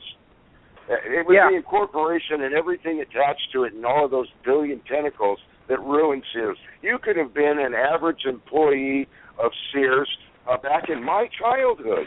Like my dad worked for a short period of time with them. My other friends' parents stayed with them and retired. You could retire as an average Sears employee as a millionaire through their retirement plan because they managed their money generally as real money or real investments and not using the instruments. Yeah, my uncle worked for Sears for 23 years here in Iowa, so I know what you're saying. Yep, and he retired a wealthy person. But what I was going to say in finishing that is that it doesn't have to hurt people and have all of these people be out of jobs. And in fact, it could actually benefit because you open a place for a company to replace these large franchise corporations. And not only are you filling those stores and places with employees who work for them, but what you do then is you get rid of the instrument manufacturing contracts and other attachments for the investor of having offshore manufacturing and other cheap sourcing. And what you do is you attach those stores that have all the same employees working in them to manufacturing that is done here in America, which multiplies tremendously the number of employed working people for those outlets that all these people are still working for again. Well, can I take that one step farther, Bill? Can I take that one step farther? Well, yeah. I mean, I'll stop now. You can go. You can walk. The thing is, I'm looking at it because we have a major grocery store here where I'm at in Iowa. Okay, it's been around for 80 years now. I've been associated with it for well over 50 years, indirectly as a kid, and now that I'm back here and everything else. And the benefit is an employee-owned company. The benefit of it also is the fact that when I was on the farm, they asked us for our produce so we could bring our produce in them to sell it. Rather than bringing truckers in from another state or whatever, or from overseas, they would ask for our produce to sell it directly to them, and then they would sell it to the people in the city itself. And they do that all over all 8 states that they run in. They have a grocery store at. What you're saying is great, and it works out 100%. You know Sears owns Kmart? I'm sorry? Sears owns Kmart. I don't know if you guys knew that. Sears owns Kmart. Yeah, I know that. Yeah, they also own Allstate and a couple other companies as well. Yep. I think that recently it's Kmart that owns Sears. Sorry. Well, yeah, I think you're right. I think Kmart bought Sears. I don't know if it was Sears bought Kmart or Kmart bought Sears, but either way, it's a huge corporation and it's nationwide. I mean, they're probably even bigger than Walmart. Well, when these companies go down and it can be replaced by normal business people, this whole corporate structure, I mean, the problem doesn't only exist in the government. It's created to enable the great theft that exists globally with all of our companies and all of that. But under the natural laws of the land, something that Thomas started to refer to in like Freeing America, I think, is that ultimately, he started to bring up about their becoming a national and being the natural man, separating yourself from that. I agree with that whole thing, because what it does is it just removes some of the chains that interfere with us getting our country back. But ultimately, we take this whole law crap and we throw it away, where we no longer need to do that anymore, because it's really not supposed to be here. But that includes the banks and all of this other crap that's going on. If we bring, it only hurts us, these collapses, if we leave ourselves attached to the people who blew it up and ruined it to fix it. Because they'll take all of the real property of America and all of the status, if there's any kind of prestige in people that they don't like, and they'll remove it if we leave them in charge. And the subject and the slave, it won't just be a phrase. I mean, you'll be suffering under it, as most people actually are, but I mean in a real sense, where, we're not even America anymore. They don't even have to pretend that we are. But that's what we'd be looking at. So we have companies back where we have our own manufacturing back, and the best part of it is that we actually could have real money back. The benefit about this economy collapsing under these people's control is not allowing them to reap and scoop up all the real property and start over. But no, to take all of everything they've gathered under their own wealth for all of these decades and repossess it ourselves, take it away from them. But not just that, all of the debt, every penny of their debt, even their derivatives. So you look at almost, 18 plus trillion that's just on the books. And then you look at the derivatives, which is the most absurd example of monopoly of 267. Well, it's even farther. Yeah, right, Thomas, exactly. 1.5 quadrillion is the derivatives. Yes. Yeah, it's a joke. It's just the most absurd thing if you were to look at it straight on. But you just look at that and you abolish it. You say, it doesn't exist anymore. Why doesn't it exist? Because we're not playing an illusionary game anymore. We're not playing a fiction on top of real life. We've decided to not play anymore. We've thrown it away. So not only do they lose control of our future, they lose everything they stole from our past, and we gain it. Yep.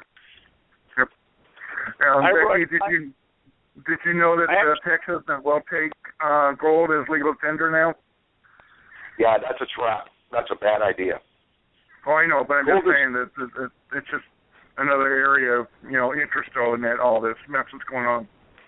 Yeah, gold is really nice. It's pretty. It's easy to make nice jewelry out of. But you try to build a building, a city, a foundation, a tractor, factory machinery that actually puts things that are usable into the world, or to grow food with it, it doesn't work so well. It's really nice, and if people want to trade it like they do trading cards, good for them.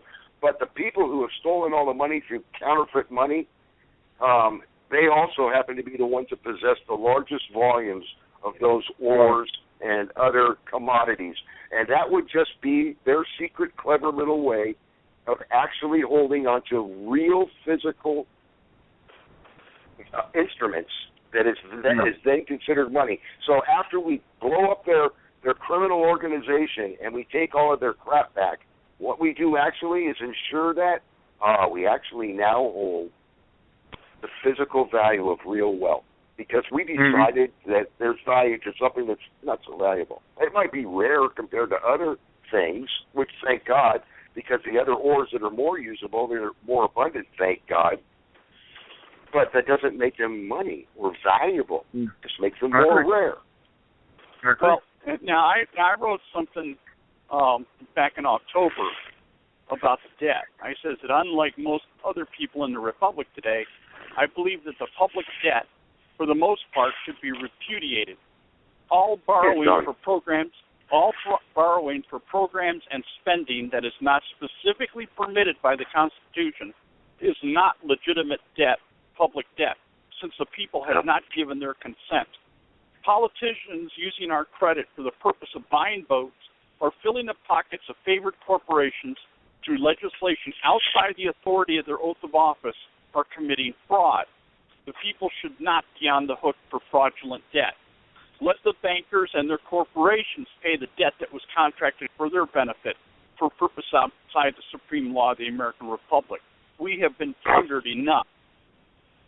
Just to basically tell them in their debt for everything, including the welfare programs, all of the programs that Congress or this corporation has passed that is in contravention of the Constitution is not permitted.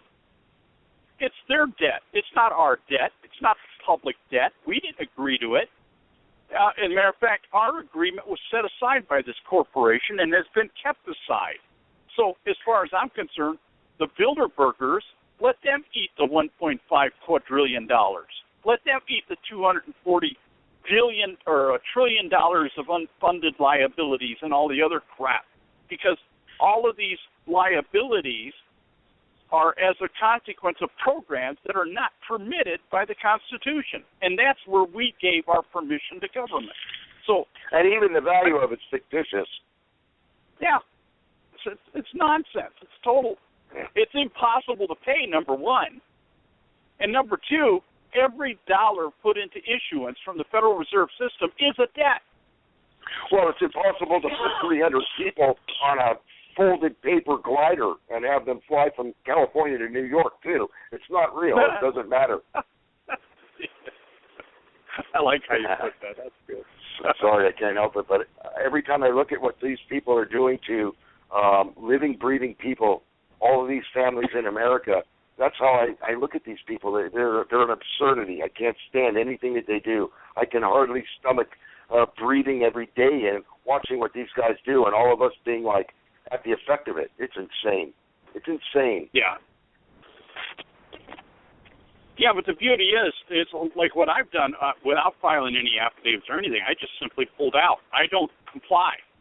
There are certain you don't things participate. There are certain things that I still, for instance, I still registered my vehicle or my RV so I could drive because I didn't want to stand out. Because things are getting a little bit dangerous when you stand out like that on the road. So I was being, Although you're looking at the possibility of having those plates on your vehicle to where you would be left alone. You would be legitimate to have those plates. Yeah, I would like to do that. Or to have ID on you that when you show it to an officer, it says, do not detain. Yeah. Do not arrest. Do not arrest. Do not detain. Yep. Right. Because so then that's what I'm talking about. That's what I'm talking about, having those conveniences. It's nice until we get to the point to where we remove the thing that even puts us in that category and get back to a constitutional republic. Then we don't need any of that anymore. We just simply go about our business. Won't that be nice? Which made, it provided for an industrial revolution that changed the entire world from America, because we were able to see the benefits of all of our creation. Now we don't see any of the benefits. All we see is like a lot of work and, oh my God, look how much I owe for everything I created now. Yeah. Instead of how much we're rewarded for everything you created, which wouldn't be in existence if it wasn't for our creative capability in the first place. We've been plundered. That's the only way I can see it, is that America has been plundered for the last 154 years. It's just been increasing levels of plunder, and the bankers took control. We need to stop playing in their sandbox. We need to pick up our shovel and our bucket, and we need to go play in another sandbox and tell the bankers to go screw themselves. Right. Actually, I would prefer to see them hunted down like dogs, kind of like the Nazis were after the war. That's what letters of marque and reprisal is all about. I'd like to see that reinvigorated. Even set up some, some corporate welfare in the form of bounty hunters, hunting down these dogs. Wouldn't it be nice to see them? Wouldn't it be nice to see them scrambling, turning each other over as quickly as they could in a mad scramble under duress to try to save their own skin as we reverse because that's what they're trying to have all of America do to each other. Scramble, snitch your neighbor out, turn your neighbor out. And it's not that you're rewarded, but you're just not torn down further for sacrifice of your neighbors and so on and so forth. And then have them all held accountable. I know, right? I'd like to be a part of that bounty team, so y'all let me know when we're going to start that program. I'd like to be paid to go find those assholes and put them in a zip tie. See, there was a system of privateering called letters of marque and reprisal. Benjamin Franklin had a fleet of privateers that they would raid British shipping, and then Congress would get a percentage of the haul, and the privateer would get a percentage of the booty, and that's how they funded our troops. That's a lot of the material that went to boots and all that. It was confiscated from the British. It was captured from the British by privateers. Franklin made a ships for their own fleet. Right, Yeah, so and Franklin made a bundle off it. It was a shrewd investment on his part. But basically, Congress would issue letters of marque and reprisal, and it would be a way of going after enemies of the Republic without having to actually declare war.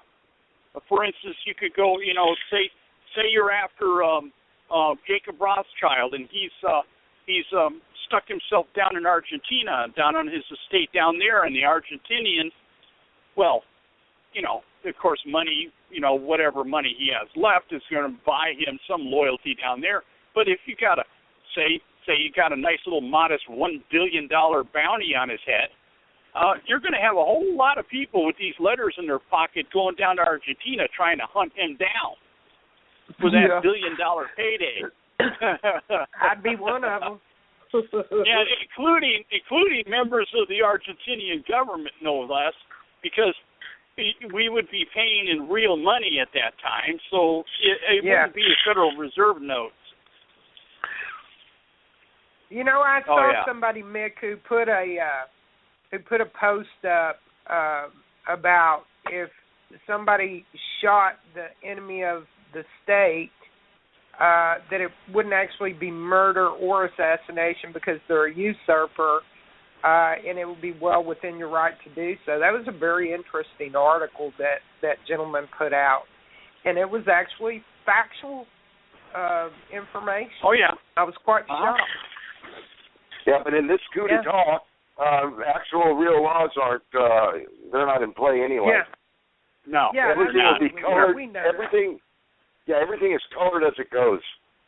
So we need to do this. Break out the colors. It's going to look like this. Okay, now do it. It's a shame.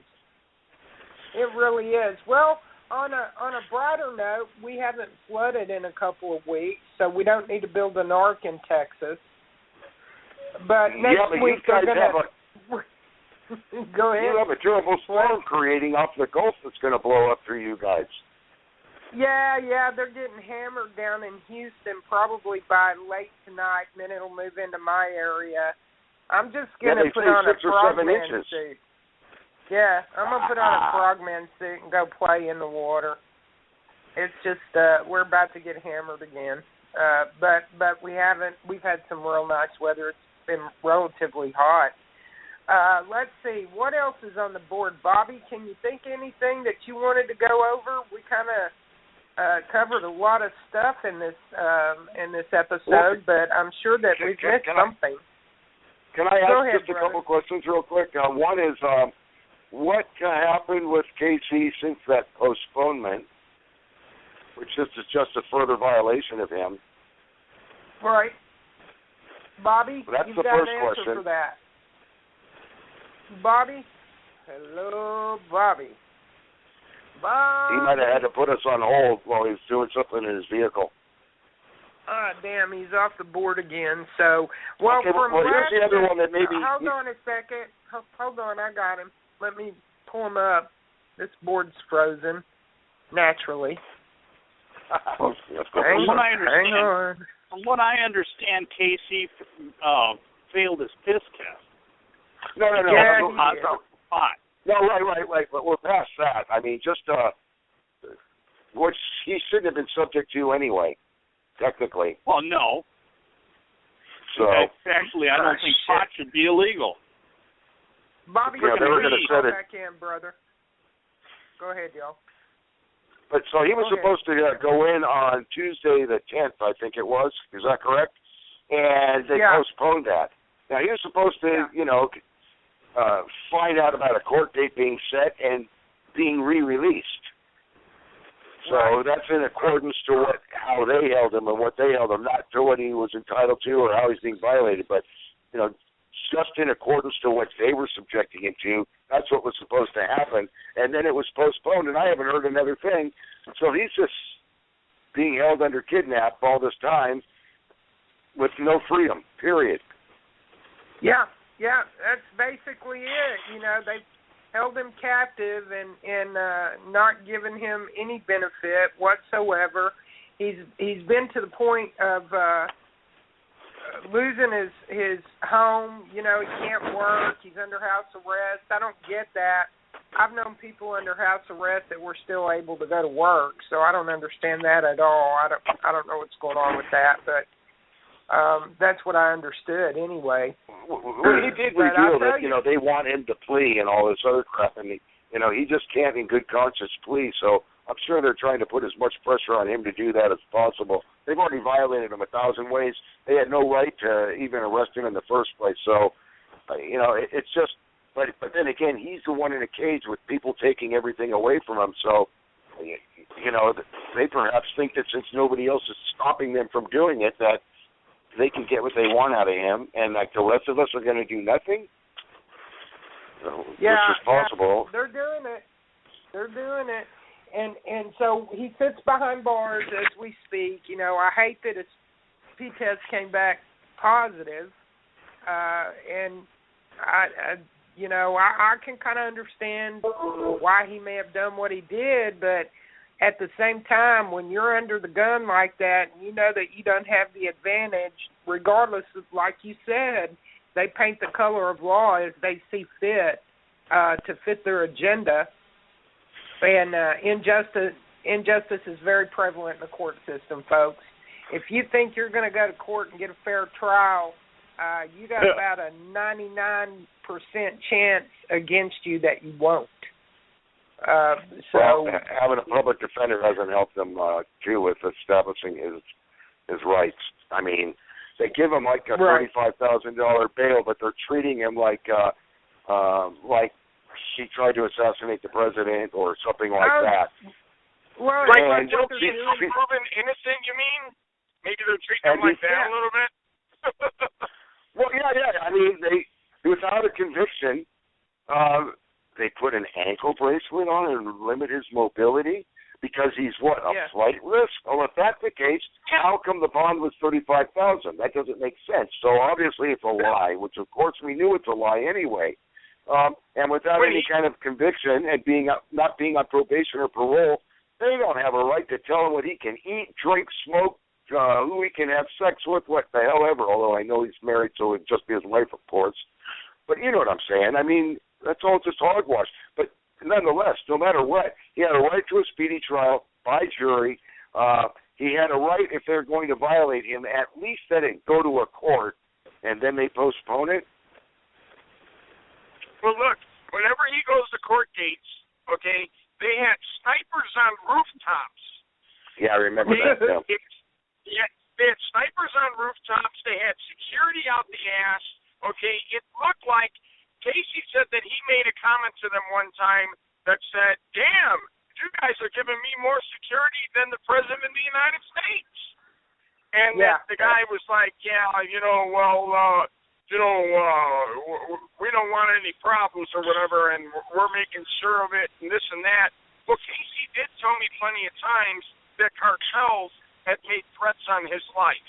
Okay, it's not a not known fact that cartels did have bounties on Casey's head for a long time because he was one of the main guys that was stopping them from coming over and bringing their crap with them. Yeah, well, they enabled them to bring it all here in the first place, so yeah. Right, exactly. So this is postponed, but till when? Has anyone heard anything yet? Because they're holding him without a bond right now. What's that? My understanding, they didn't even give him a court date yet. And they've pulled his bond and they're holding him as a captive. Isn't that just great? Now let me tell you this. I was told the other day Well, I wasn't told. I read on somebody's page. Somebody was sitting there making, some kind of crazy, accusations. Oh, well, Casey, what do you mean he copped the plea? Well, yeah, he accepted a plea bargain, and he plea bargained out. I'm like, no. Not to my understanding. I think I would have known about that already. James would have known about that. Bandana would have known about that. One of us would have known about it already. So even if he does under duress, it can't hold. There's just no way. And then the people holding him should have to pay for additional crimes of putting him under duress. That even if it did occur, that it happened. Yeah, but there's nobody holding anybody accountable for anything that they do that's criminal or unjust. They're just not, until we the people stand up and say this is bullshit and we're not taking this anymore and put our foot up somebody's ass like we did here in Texas this weekend and say, oh, hell no, you're not welcome here. This is not going down the way you think it is. We're not putting up with your shit. I don't care who you got in your corner. I don't care that Obama's your best friend. What? Yeah, which was kind of where I was going, because the next question was going to be regarding what happened with the situation with the bikers in Waco. Nothing. They're crickets, a bunch of crickets. They're holding them like they did something wrong, and they didn't do a damn thing wrong. And they were murdered. They were murdered by our own department. They were murdered by the Waco Police Department. Plain and simple. Yep. Well, and nobody's holding them accountable. And you know what? Abbott hadn't said shit. Patrick hasn't said shit. Our lieutenant governor, our attorney general, the governor has not intervened whatsoever. There's been no federal investigation, nothing. They had a public employee who isn't even authorized to set the bonds, create the bonds for all 100+ people. You're correct. It was a justice of the peace. Yeah. Well, yeah. I mean, you can't even involve with these felonies. Yeah. Yeah. Corrupt from the word go. And those people were murdered. And the ones that were incarcerated, their lives are ruined forever. They got them on organized crime. What the hell do you call Al Sharpton and the likes of those thug-ass bastards? How about the Black Panthers? You want to tell me that's not organized crime? You want to tell me they're not guilty of inciting violence and assisting the assassination of white and police officers? You want to tell me that? And this son of a bitch dines in the dining room, in the Senate dining room, and he's buddies with Obama. He's evading taxes. That we would be in jail if we had done that. And he's walking the streets, wreaking havoc on America, and they take our bikers who weren't guilty of shit and put them on $1 million bond for capital murder that they committed, the police committed, the murder, and they put them on for capital murder and for organized crime. Yeah. Let me ask you a question. When do you think that we're going to hear the truth about John Kerry? Never. Seriously, when do you think we're going to hear the truth about John Kerry? Never. Yeah, because right now, they're hiding him. They're not letting it be known what really happened. But I think it's either one or two situations. Either A, they found out he was going to, probably expose some kind of information that probably wasn't supposed to be heard. Or B, he really did, his convoy maybe really did get hit by somebody, or something, but they're hiding it from us. That's the whole thing. They're not telling us the truth. They're trying to say, something happened and he was involved in some kind of bicycle accident or running or whatever. Who was that recently? Harry Reid supposedly almost freaking killed himself exercising or some bullshit. I think, damn, man, get a walker, all right? He got his ass kicked is what happened. Yeah, you're exactly Probably. right. I'm like, really? I'm like, I've been to the gym 100 times. I never came out looking like that. That's for sure. You know what I'm saying? Yeah. Notice how there's very little sympathy for the SOB. Yeah. I was like, they should have killed him. Yep. I don't know who it was. They should have went ahead and finished him off. But yeah, I think that this thing with Jim Carrey is BS as well, Bobby. I'll be honest with you. Yeah. Right. Well, my whole point was, look at all the shit that they're hiding from us. I mean, there's so many things going on, and they keep trying to cover everything up, and it's not working. Okay, it's not working. They're doing a terrible job of it, and I think they're doing a terrible job on purpose, because I don't think they give a shit what the people think anymore. The coup d'etat is getting to the end. They have to quit hiding it at some point, so we're at that point. Right. Well, now they're just trying to piss us off on purpose. It's like the bully in the schoolyard. Well, I'll give you for example. Let me give you an example of how my weekend went. So I've got this crazy son of a bitch that lives round the circle behind me, behind the pool, and on another street. It's a circle where I live, but he's on the back side of the circle. Like, I would never see him except for exiting or entering into the community, except that he's now decided to get a dog, and he let his dog shit with purpose on my lawn, where my guests pull up and park and get out to walk into my house. And this past week, and he's wreaking havoc not just on me, on other people, but he's really singled me out for whatever reason.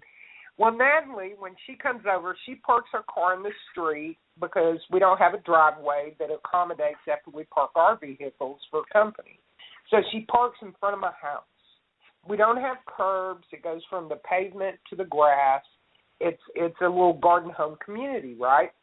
And she's got MS and lupus, has handicap plates on the car, and she parks in front of my house for that reason. She doesn't go all the way down and try to find we do have company parking, but you can park on the street in front of whoever's house you're visiting at until 2 a.m. in the morning. From 2 a.m. to 7 a.m., there's no parking, just in case one of these old people around here, these coffin dodgers, need an ambulance or fire department needs to come out or whatever.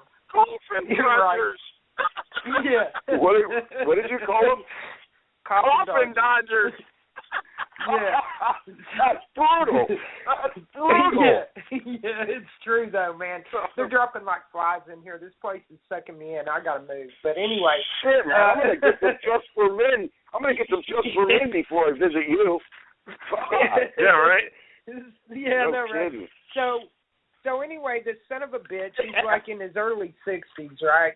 Big guy, Vietnam vet. You know, he's on a mental disability with the VA, and that he claims a mental disability, so he doesn't have to pay on his pension from the VA any taxation or whatever. I don't know, some benefit for him to claim his disability, but he really is an insane bastard. Because let me tell you what he's been doing. First, he's been harassing the homeowners association with pictures of anybody that parks in front of my house for the last 2 years. He's lived here 4. I've been here 14, okay? And he sued the homeowners association who were people who own homes in here, formed their own homeowners association. They got tired of dealing with this asshole. He got them on failure to expose records, to have open records to view for the homeowners. So he won that battle, and he friggin' terrorizes everybody with rules and regulations around here, but I haven't broken any, right? So Nat comes over Monday night last week to have dinner. When she leaves and goes home, there's a long scratch that somebody took a knife. It's got to be a pocket knife because it couldn't be a key. The line was too fine. From the passenger side down the driver's door all the way to the front wheel well. One long-ass scratch. And we're thinking, who the hell would do that? Because nobody else around here would do anything like that, right? It's private community. I know everybody. So she comes over Wednesday night, and I'll be son of a bitch if there weren't two more to go with that one. Two more lines all the way down the side, the driver's side of the car. The driver's side is what's exposed to the street where she pulled up, in front of my house. So I know it's this son of a bitch because he's had a hard-on about people parking in front of my house, okay? And it's none of his friggin' business. I'll tell you right now. And I really knew it was him that let the dog shit in my yard because everybody else around here carries a doggy bag with them to pick it up. And this guy just got a dog. Well, he's gotten the dog not for any other purpose but to terrorize the neighbors. This is how I know. His neighbor that lives directly behind me, that's 3 houses down from him, if he crossed over the little common ground area out in the back from my deck and went over to Greg's house, it'd be straight across, right? So Greg, this guy is picking up the poop, and he's putting it in a bag, but he's throwing it in the back of Greg's truck. Greg had 3 bags in it. So the day before I called to file a police report on this bastard for scratching the car, even though I didn't see him do it, I'm certain because of his past history about the car, he would be the only one that would do that. He's doing it when he's walking his dog. He's walking past the car, and he's just dragging his friggin' knife down the side of my company's car, right, my friend's car. So Greg comes over, and he tells me when he heard me get into it with this guy on Saturday, this is how it went down. I opened my door to go outside on Saturday. He's already vandalized Natalie's car twice throughout the week. And this bastard has taken trash and cigarette butts and shit out of the street and put it at my front door on my porch. I leave, I come back. When I go out later that day, this mother son of a bitch has done it again. So I know it's him, even though I didn't see him do it, because if I'd seen him do it, we would have had an issue at the door. So I get in my car, I drive around the circle, and I park in the street in front of his house because I know he's going to see me. And he walks out. And I roll my passenger window down, and I say, hey, Tom Wade, you're the one that's putting crap on my porch, or you're the one that's picking up trash and putting shit on my porch from out of the street? Or wherever the hell you're getting it, and did you vandalize the car in front of my house? He said, yeah, I did. What the fuck are you going to do about it? Uh-oh. Too bad you didn't record that. It was on like a chicken bone. And he leaned down and he looked at me through that passenger window and he said, I got a 380 to take care of you with, and I'll beat the shit out of you, you fucking dyke. That's what he called me. And then I said, what? He said, you heard me. I'll slap the shit. I said, you motherfucker, let's get it on, man. I was trying to get out of my truck, out of my Rogue, but here's the problem. The new Rogue that I just got auto locks the car. And even if it's in park and you have the key in the ignition, you have to find the unlock to unlock the door. I couldn't get the door unlocked because I was livid. I was rolling windows down and up and trying to find I'm not taking my eyes off of him because he's just told me he has a weapon. I said, you old son of a bitch, I'll fucking beat your ass where you stand. I couldn't get out of the car. Well, he walks off. He starts walking away from my car. He's trying to draw me out of my car because he's got a CC and he's got his 380 in his back and behind in his shorts, right? So he's trying to get me out of my car. And I stick my head out the window. I said, you motherfucker, if I catch you on my porch again, I will blow your brains out. I was so angry. And I don't know what his problem is. So here's how it went. He's threatened me, so I made my threat back. And I called dispatch, and I'm like, I'm going to tell you right now, if he shows up on my porch, on my property, jacking with my motorcycle, jacking with my friend's car, jacking with my shit, I'm going to blow this man away. You need to send an officer out and find out what his problem is. And I said, this is how the conversation went. I stuck my head out the window and I screamed, if you come back on my property, I will fucking kill you. Just like that. I said it just like that. And I told dispatch, she said, well, ma'am, you're well within your rights to defend your person and your property, but we prefer that you call the police if he shows up, blah, blah, you know, the whole spiel.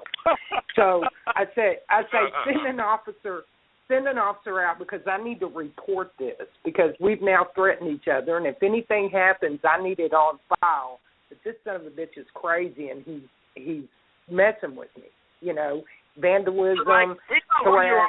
This is Becky Williams, isn't it? We know you. Yeah. They go, oh, yeah, okay, it's her. She will shoot him. But anyway, so the police come out. They take a report. But when I stuck my head out and I was screaming at him out of my car, and I saw that he had a lump, you know, when he was walking away, I saw that he had that lump in the back of his T-shirt because he has his back to me. And I'm screaming at him, telling him, if you come to my house again, dude, I catch you on my porch doing anything at all, I'm going to assume that you're there, you're a threat to me, and I'm going to go ahead and take care of my business. I will fucking kill you. I said it just like that.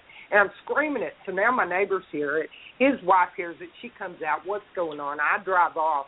Well, Greg heard it. And Greg comes around and tells me his story. And Greg goes, yeah, Tom Wade is putting dog shit in bags in the back of my truck, and I called the police out yesterday on it.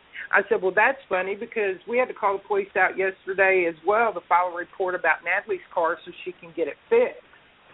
And he goes, really? And I said, yeah, well, they're on their way over here again because I called them and told them what just happened. He goes, man, I saw you, Becky. You were furious. He said, I heard you screaming at him, and I thought, oh, Becky's going to beat his ass, and I'm going to help her when she gets out. Because everybody could hear what I was saying. I was so angry. And because this guy's psycho. I mean, who comes over to somebody else's house to do nothing but to terrorize them and to destroy property and then threatens to kill them? You know what I'm saying? I lived through that before. Go ahead. I had the benefit, though, of being a teenager. So when it came to terrorism, we excelled. And he had a breakdown. And they ended up having to sell his house because he was put away. Well, this guy needs to be put away because what he told Greg when Greg confronted him about the poop in his truck, you know, the 3 bags, he goes, you need to get over here and get your shit out of here. You're the only one that carries the blue bag. Everybody else carries black bags around here. I know that's your shit in the back of my truck. He goes, well, next time I'll just put it in the cab. Well, that's basically what we did with this guy also. So he would toss his dog's crap on his porch or through the mail slot in his front door. That's how it started. I won't go any further. I was spitting nails, I'll tell you. And I told the cop, Tracy goes, did you tell the cops that you said you'd kill him? I said, I sure as hell did. I did. I'm not going to lie. But he just threatened you. He just threatened you with a specific firearm. Yeah, he did. I said, dude. And then I said, I tell you what, I got a 40 with 2 clips. Let's see who fucking wins. Let's get this show on the road, bitch. He pissed me off. I was angry. The other thing I wanted to ask you about, Becky, was how that situation went with McKinney. Very uneventful. Sharpton didn't show up. Velda King didn't show up. Well, that's a good thing. It started out like, oh, my God, look how big this is instantly. It started out like, wow, look how big this is going to be instantly, and it looked like it was going to be like, oh, this is not going to be good. Then I heard how some of the North Texas different militia stepped up and told the sheriff, you know, we're not going to sit back and allow this to happen. More or less. Not until I got all up in Doug McDougal did. Doug, kudos, Doug, if you're listening, brother, forgive the language, but Doug McDougal, who has been on our show several times, who documents the import of the invaders on the buses. You know, he's the one that was doing all the bus documentaries here in North Texas. He called me, and he had just spoken to a detective the spokesperson for the McKinney Police Department and to the police chief, I believe is what he said, that they had a group meeting. But initially, when I called for the first rally, because it happened on Friday, Saturday goes by, they threaten all the homeowners in there, the whites. They're going to kill them, shoot their houses up, these little thugs and those supporters of the thugs come back in the neighborhood and they start threatening everybody. And then they hold a sit-in in the middle of this, the only way in and the only way out of that subdivision, and won't let, they impeded their ability to travel. They wouldn't let the homeowners in or out. Right. They held them captive against their will. And nobody was doing anything. The police department didn't do anything. Nobody did anything. The mayor didn't do anything, spineless jellyfish that he is. The police chief didn't do anything. I mean, it's just ridiculous, this political correctness, this, oh, they're black, you can't do anything to them bullshit has gone way too far. So I stepped up. I stepped up on Tuesday because here comes Sunday and Monday and nobody's doing anything. No patriots are doing anything about it. So I got a little bit irritated about it, and I put out the first notice for call to react in numbers only, not a violent confrontation, but to go out there, secure the perimeter where those people that live in that community can get to work, go to where they, doctor's appointments, grocery store, whatever, live their lives without being impeded, right? And so then the next thing you know, Zone 8, Cameron Davis sends Connie Faulkner this nasty little message back when she posted that up in Zone 8, which, by the way, I belong to, the Zone 8 militia group. If you're not from Zone 8, you need to butt out, blah, blah, blah, and we've got this. We don't need people coming in with their long arms or running security. We got this. And I'm like, got what? From the keyboard, dude? You're not out there. And so I did a quick spreaker last week, and I told Cameron and Heather Martin off because they were making cracking, nasty little comments about the rally that I put up. And it was from June 9th to the end date was when we run them off. When they leave, that's when we let up and everybody go home. And so Rich Kent, he says, yeah, I'm on my way. And then all of a sudden he's redirecting traffic to Saturday event at 10 a.m. And he took his own program, which confused the hell out of the masses because we had already reached like 60,000 people, probably 60,000 people. And so my phone's blowing up, my Facebook's blowing up. Anyway, long story short, then Valerie from Overpass of America, I reach out to her, and then she goes her own direction. Then Heather, after I tell Heather and Cameron off, they decide they're going to step up, do their own thing, and Heather does. But long story short, here's how it happened. That's what started, and then instead of them all collectively working together as a group, instead of being glory whores, they refused to do that and caused a lot of mass confusion, which caused a lot of people to not show up that probably would have, made the turnout much smaller than it could have been. And thank God the Black Panthers in Sharpton didn't show up. But we're going to claim victory on what we did get accomplished, and that was we let them know on social media that this was not going to be another Baltimore. We did have a show of numbers. Saturday was very uneventful. My security team called me and told me, Becky, there's Sharpton's not coming. Velda King was actually not scheduled to show up, that was false. And we had very little opposition there on Saturday. And then by, I guess, 2 o'clock in the afternoon, security team called me back and said it's an hour plus for you to drive out of here. There's no need for you to show up if you don't have to, because there's nobody there. So it was a very small turnout on Saturday on both sides, other than the bikers coming through to go to Washington, which they did. They estimated about 1,000 bikers were going to come through, but it turns out it was just not even probably 100, 150. Right. But therein lies the problem, brother. We have all these glory whores. You know, you got all these glory whores that want to grab the moment. And my problem is this. we need to strike when the iron's hot. When we can get international coverage to shut down any movement like that, that's what we need to do. And you don't have to be violent to do it. Just show up and enforce, numbers. Show up in numbers. Well, yeah. If there's somebody who's like claiming hood status with a militia, then they shouldn't be involved with the militia at all. No. I mean, in any given city or little area, you could have 10 or 12 hoods. I mean, I grew up in Southern California. I've seen what hoods are like. It's a joke. I mean, they're dangerous, and they can cause some big problems. And United, I mean, it's a big deal. But for the most part, as far as being organized and getting real things accomplished or standing up to somebody who comes in force, it's pathetic. And if you're going to have militia folks like that, everybody else just needs to give the people under them a chance to hook up with efficient leadership. Yeah, and that was my point whenever I lambasted him. I was like, what a spineless, cowardly son of a bitch. Cameron, all he had to do was call. All he had to do was call and go, hey, Becky, okay, let's do this, but let's do it this way, not that way, and we'll do something.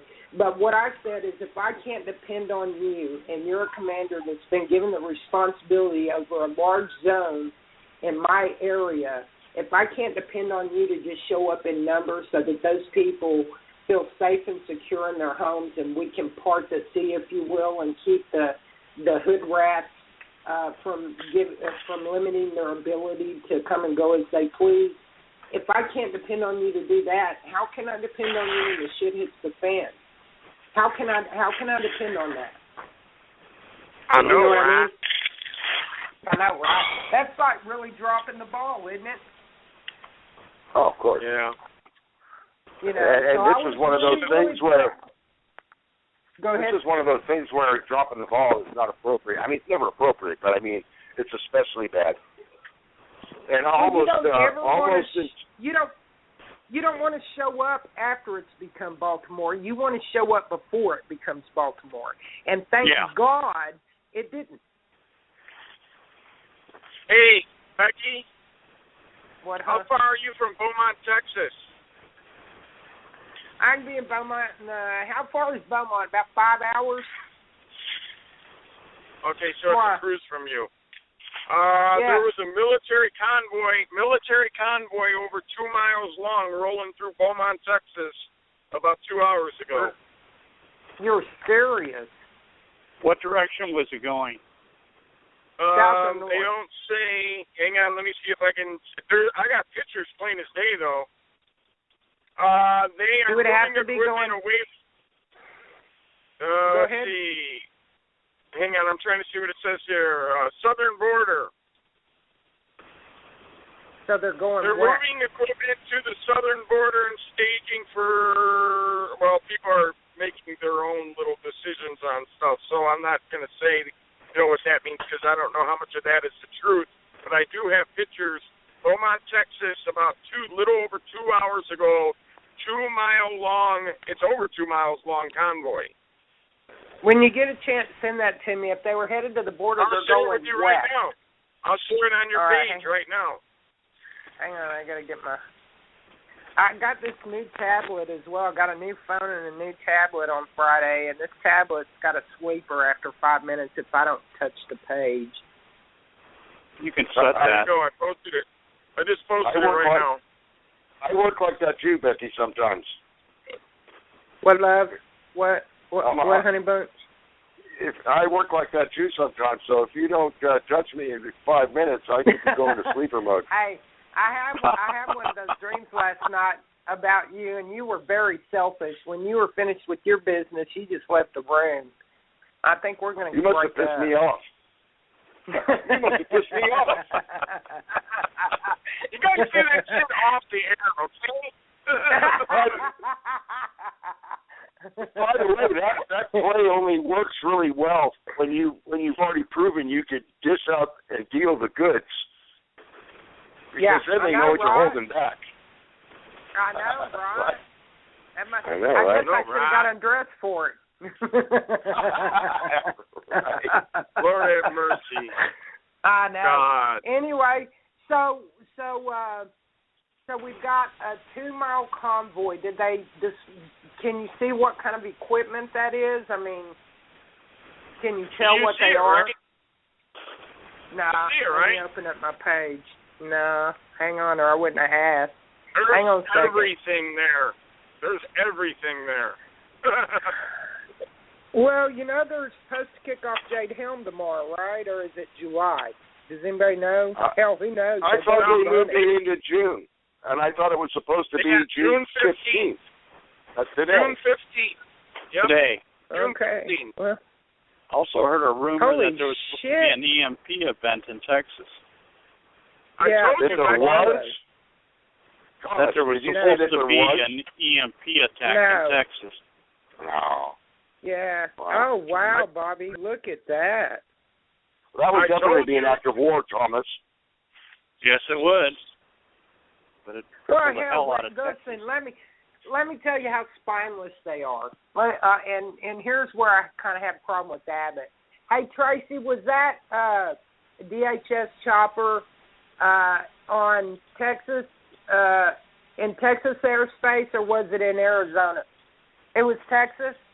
Okay, so here Texas. you go. You got Governor Abbott. Governor Abbott is commander-in-chief, right?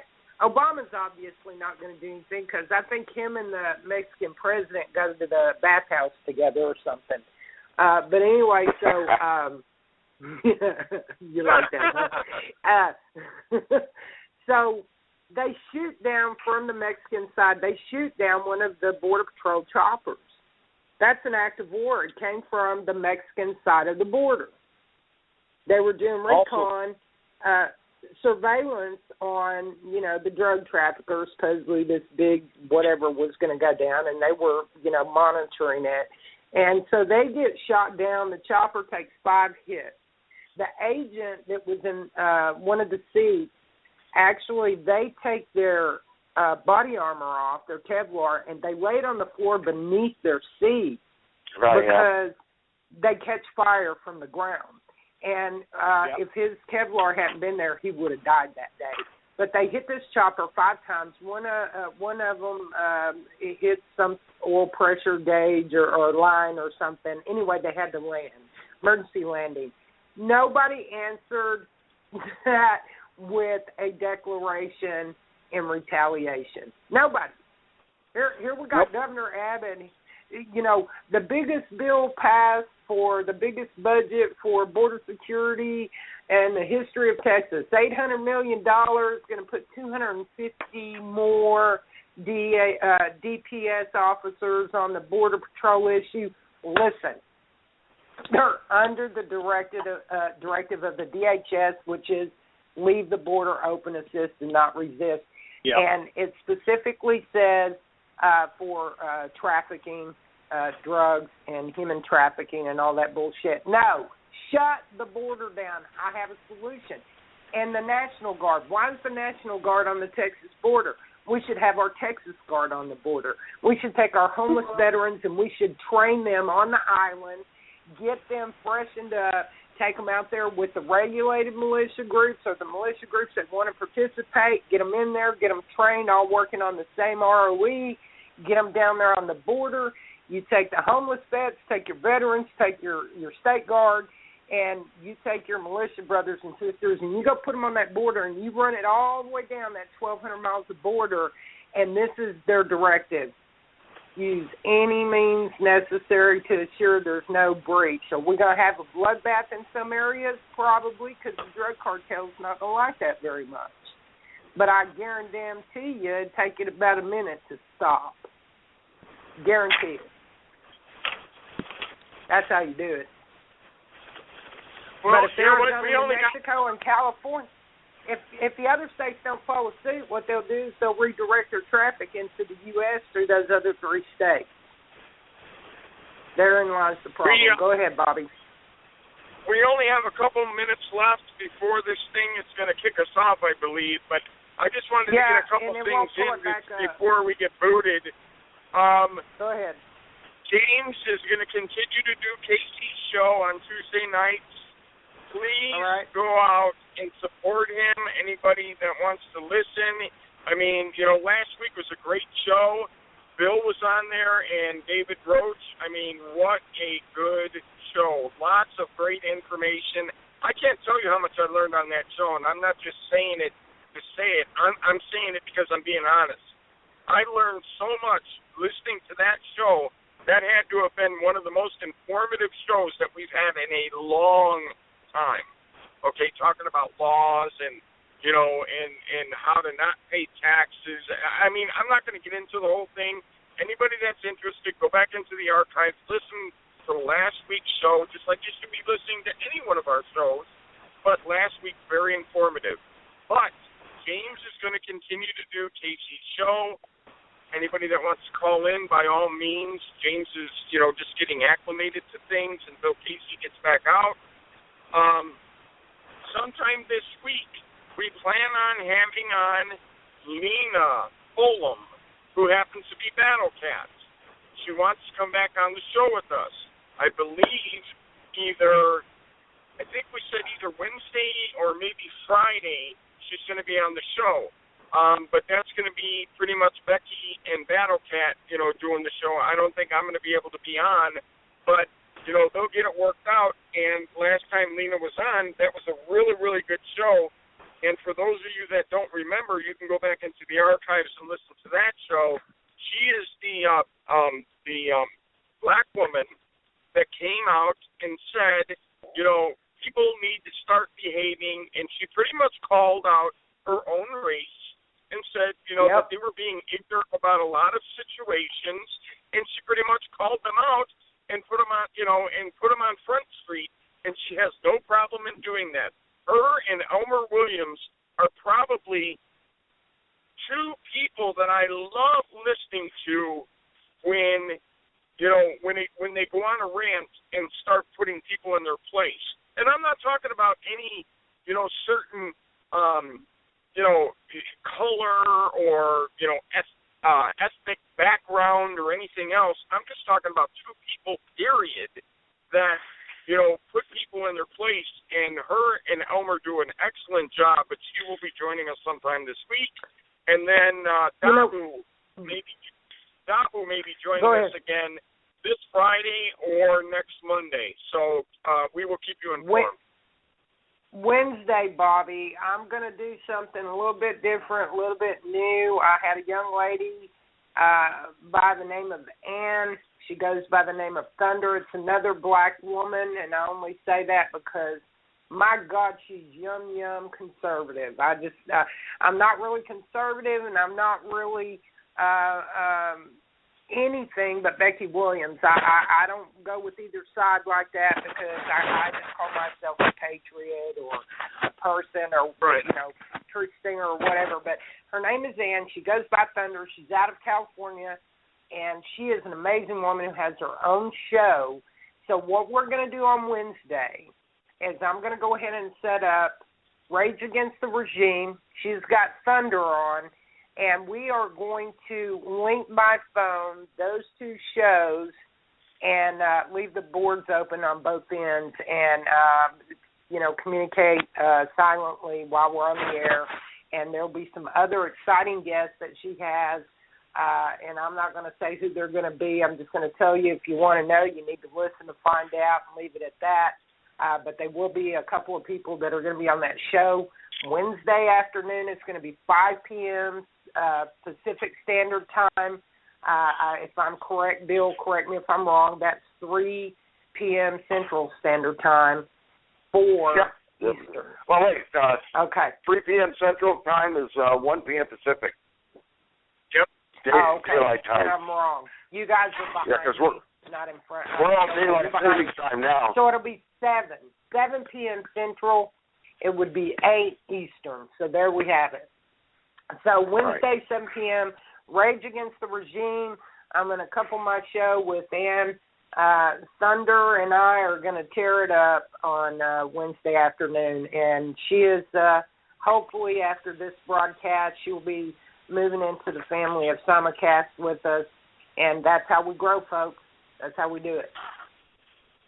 Well, Wynn wants us to become part of them still, so that's something that we may be doing in the future. We got to talk to them a little bit more. I haven't really had a chance to. I had all these deaths last week, and personal issues, and then family issues, and so on and so forth. But we are in cahoots with the WIN Network, WINN. I would highly recommend you guys go out and listen to their shows. They really have a good core of people over there, and they have some pretty awesome shows that I like to listen to myself. So why not give them a little plug and check out anybody on the WINN network. Yeah, I wish you could hook up with the WIN Casino network. That'd be nice, wouldn't it, if they'd give me a cut anyway. For those folks that are new and right. For those folks that are new and listening to Rage Against the Regime, we want to thank you for joining us today. We ask that when you come back next time, tell your friends about us, because if we can all get on the same page, get this good information that we put out with people like Brother Thomas Mick and Bill DeGirolamo. Geronimo. Say it, Bill. DeGirolamo. I said it right. Okay. Love this show. I said it right. All right. This time I didn't slaughter. Well, I was going to marry him, but his name's too damn hard for me to say, let alone spell. What the hell? But anyway, so thank you for coming. Bobby, thank you for hosting a great show today. And to Bill and to Thomas, you are my heart. Thank you, brothers, for chiming in. Keith, thank you for your input. Bobby, go ahead and close the show, buddy. No, I just want to, I'm glad that we're back on here. I know a lot of people were asking questions last week, and there were so many different things flying around. Nobody knew what the hell was going on. Baby, it's a boy. Yeah, right. Truth be known, it is what it is. I mean, I had a bunch of dust in my, in my surroundings, and then did have a misunderstanding that, it is what it is. It's done. It's over with. We're back. We're here. And we're going to continue to keep on marching. So I want to thank everybody. I want to thank everybody that was able to come on the show. And like I say, without all of you, we are nothing. So please keep coming back here. Keep listening.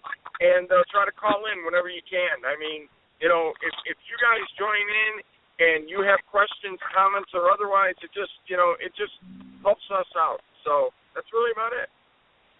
God bless, man. Y'all stay safe, and I'm going to avoid my neighbor like the plague because I do not want to have to live with what I will have to do if I'm threatened again.